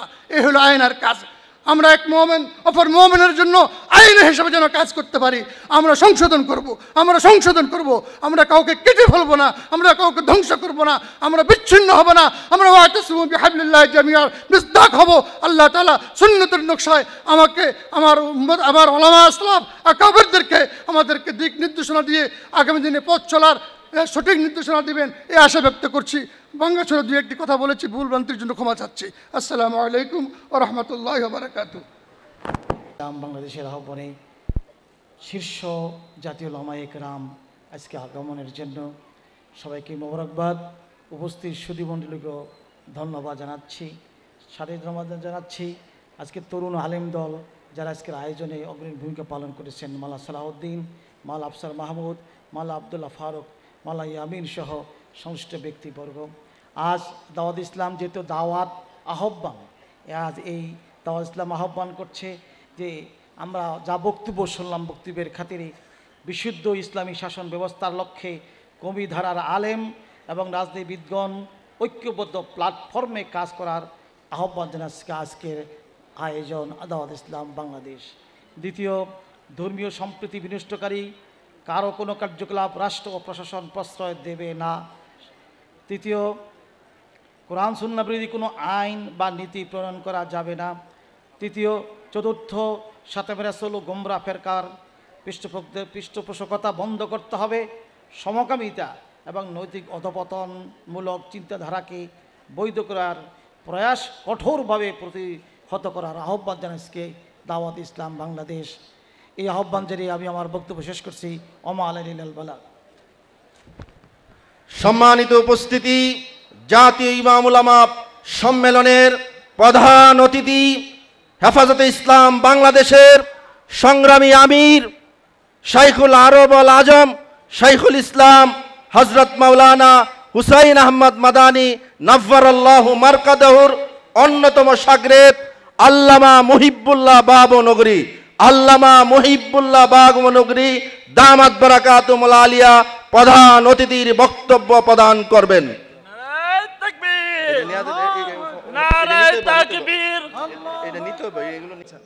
এর কারণ হলো আমরা দেখি যে মানুষের একটা স্বভাব হচ্ছে মানুষ ভালোকে পছন্দ করে, খারাপকে সে অপছন্দ করে। আমরা যদি দেখি যে আমাদের মধ্যে একজন ব্যক্তি যদি চোর থাকে, সে যদি পরবর্তী ইসলামের দাওয়াত নিয়েও আসে, সকল মানুষ সেটাকে গ্রহণ করেন না। তো এই জন্য আল্লাহ তাআলা নবীদেরকে একবারে ছোটবেলা থেকে মৃত্যু পর্যন্ত নিজ দায়িত্বে বিভিন্ন গুনাহ থেকে তিনি হেফাজত করেছেন। কিন্তু মওদুদী সাহেব তার তাফহিমুল কোরআনের মধ্যে হযরত দাউদ আলাইহিস সালাম সম্পর্কে একটা বক্তব্য নকল করেন। সেটা হলো, আমরা জানি যে দাউদ আলাইহিস সালাম সম্পর্কে একটা বানোয়াট ঘটনা হলো যে তার সেনাপতির স্ত্রীকে তার কাছে ভালো লেগেছিল, তারপর তিনি তার সেই সেনাপতিকে যুদ্ধে পাঠান এবং তাকে হত্যা করা হয়। তারপর সে দাউদ আলাইহিস সালাম তাকে বিবাহ করেন। এই ঘটনাকে সত্য মনে করে মওদুদী সাহেব তাফহিমুল কোরআনের মধ্যে লেখেন এবং বাংলাদেশ থেকে তারা যে বাংলা তর্জমা বের করেছে সেটার সূরা সাদের 28 নম্বর টিকায় সেখানে তিনি লেখেন যে তিনি যে কাজটি করেছেন তাতে প্রবৃত্তির কামনা, কিছু দখল ছিল এবং শাসন ক্ষমতার অসংযত ব্যবহার ছিল, এবং এমন কোনো কাজ কোনো ন্যায়নিষ্ঠ কোনো শাসক থেকে প্রকাশ পেতে পারে না। নাউজুবিল্লাহি মিন যালিক। দ্বিতীয় সর্বশেষ একটা কথা উল্লেখ করে শেষ করছি। আমাদের নবীজি সাল্লাল্লাহু আলাইহি ওয়াসাল্লাম ইমানের একটা মৌলিক আকীদা হলো নবীরা দাওয়াতের ক্ষেত্রে কোনো ধরনের ভুল করেননি। নবীরা পরবর্তী উম্মতের কাছে সুস্পষ্টভাবে তাদের দাওয়াত পৌঁছে দিয়ে গেছেন। এমন না তারা কোনো কিছু গোপন করেছেন, না এখানে তারা কোনো ধরনের ত্রুটি করেছেন। তো সূরা নাসরের মধ্যে যে আল্লাহ তাআলা নবীকে ইস্তেগফারের আদেশ করেছেন, এইটার ব্যাখ্যায় মওদুদী সাহেব লিখছেন যে তোমার রবের কাছে দোয়া করো, তিনি তোমাকে যে দায়িত্ব দিয়েছেন তা করতে গিয়ে তোমার যে ভুল ত্রুটি হয়েছে আল্লাহ তাআলা যেন তোমাকে সেটা ক্ষমা করে দেন। নাউজুবিল্লাহি মিন যালিক। তো কওমি মাদ্রাসার কাজ হচ্ছে কোরআনের মধ্যে আমরা যেটা পাই সেটা হলো সহি দাওয়াত প্রচার করা এবং বাতিল দাওয়াত থেকে হেফাজত করা। তো কওমি মাদ্রাসার কাজও এটা, প্রকৃত সহি আকীদা পৌঁছে দেওয়া এবং বাতিল আকীদা থেকে সকলকে হেফাজত করা। আল্লাহ তাআলা আমাদেরকে এই সংগঠনের সাথে থাকার তৌফিক দান করুক। আসসালামু আলাইকুম ওয়া রাহমাতুল্লাহি ওয়া বারাকাতুহু। সম্মানিত উপস্থিতি, এখন আপনাদের সামনে মূল্যবান আলোচনা নিয়ে আসছেন বাংলাদেশের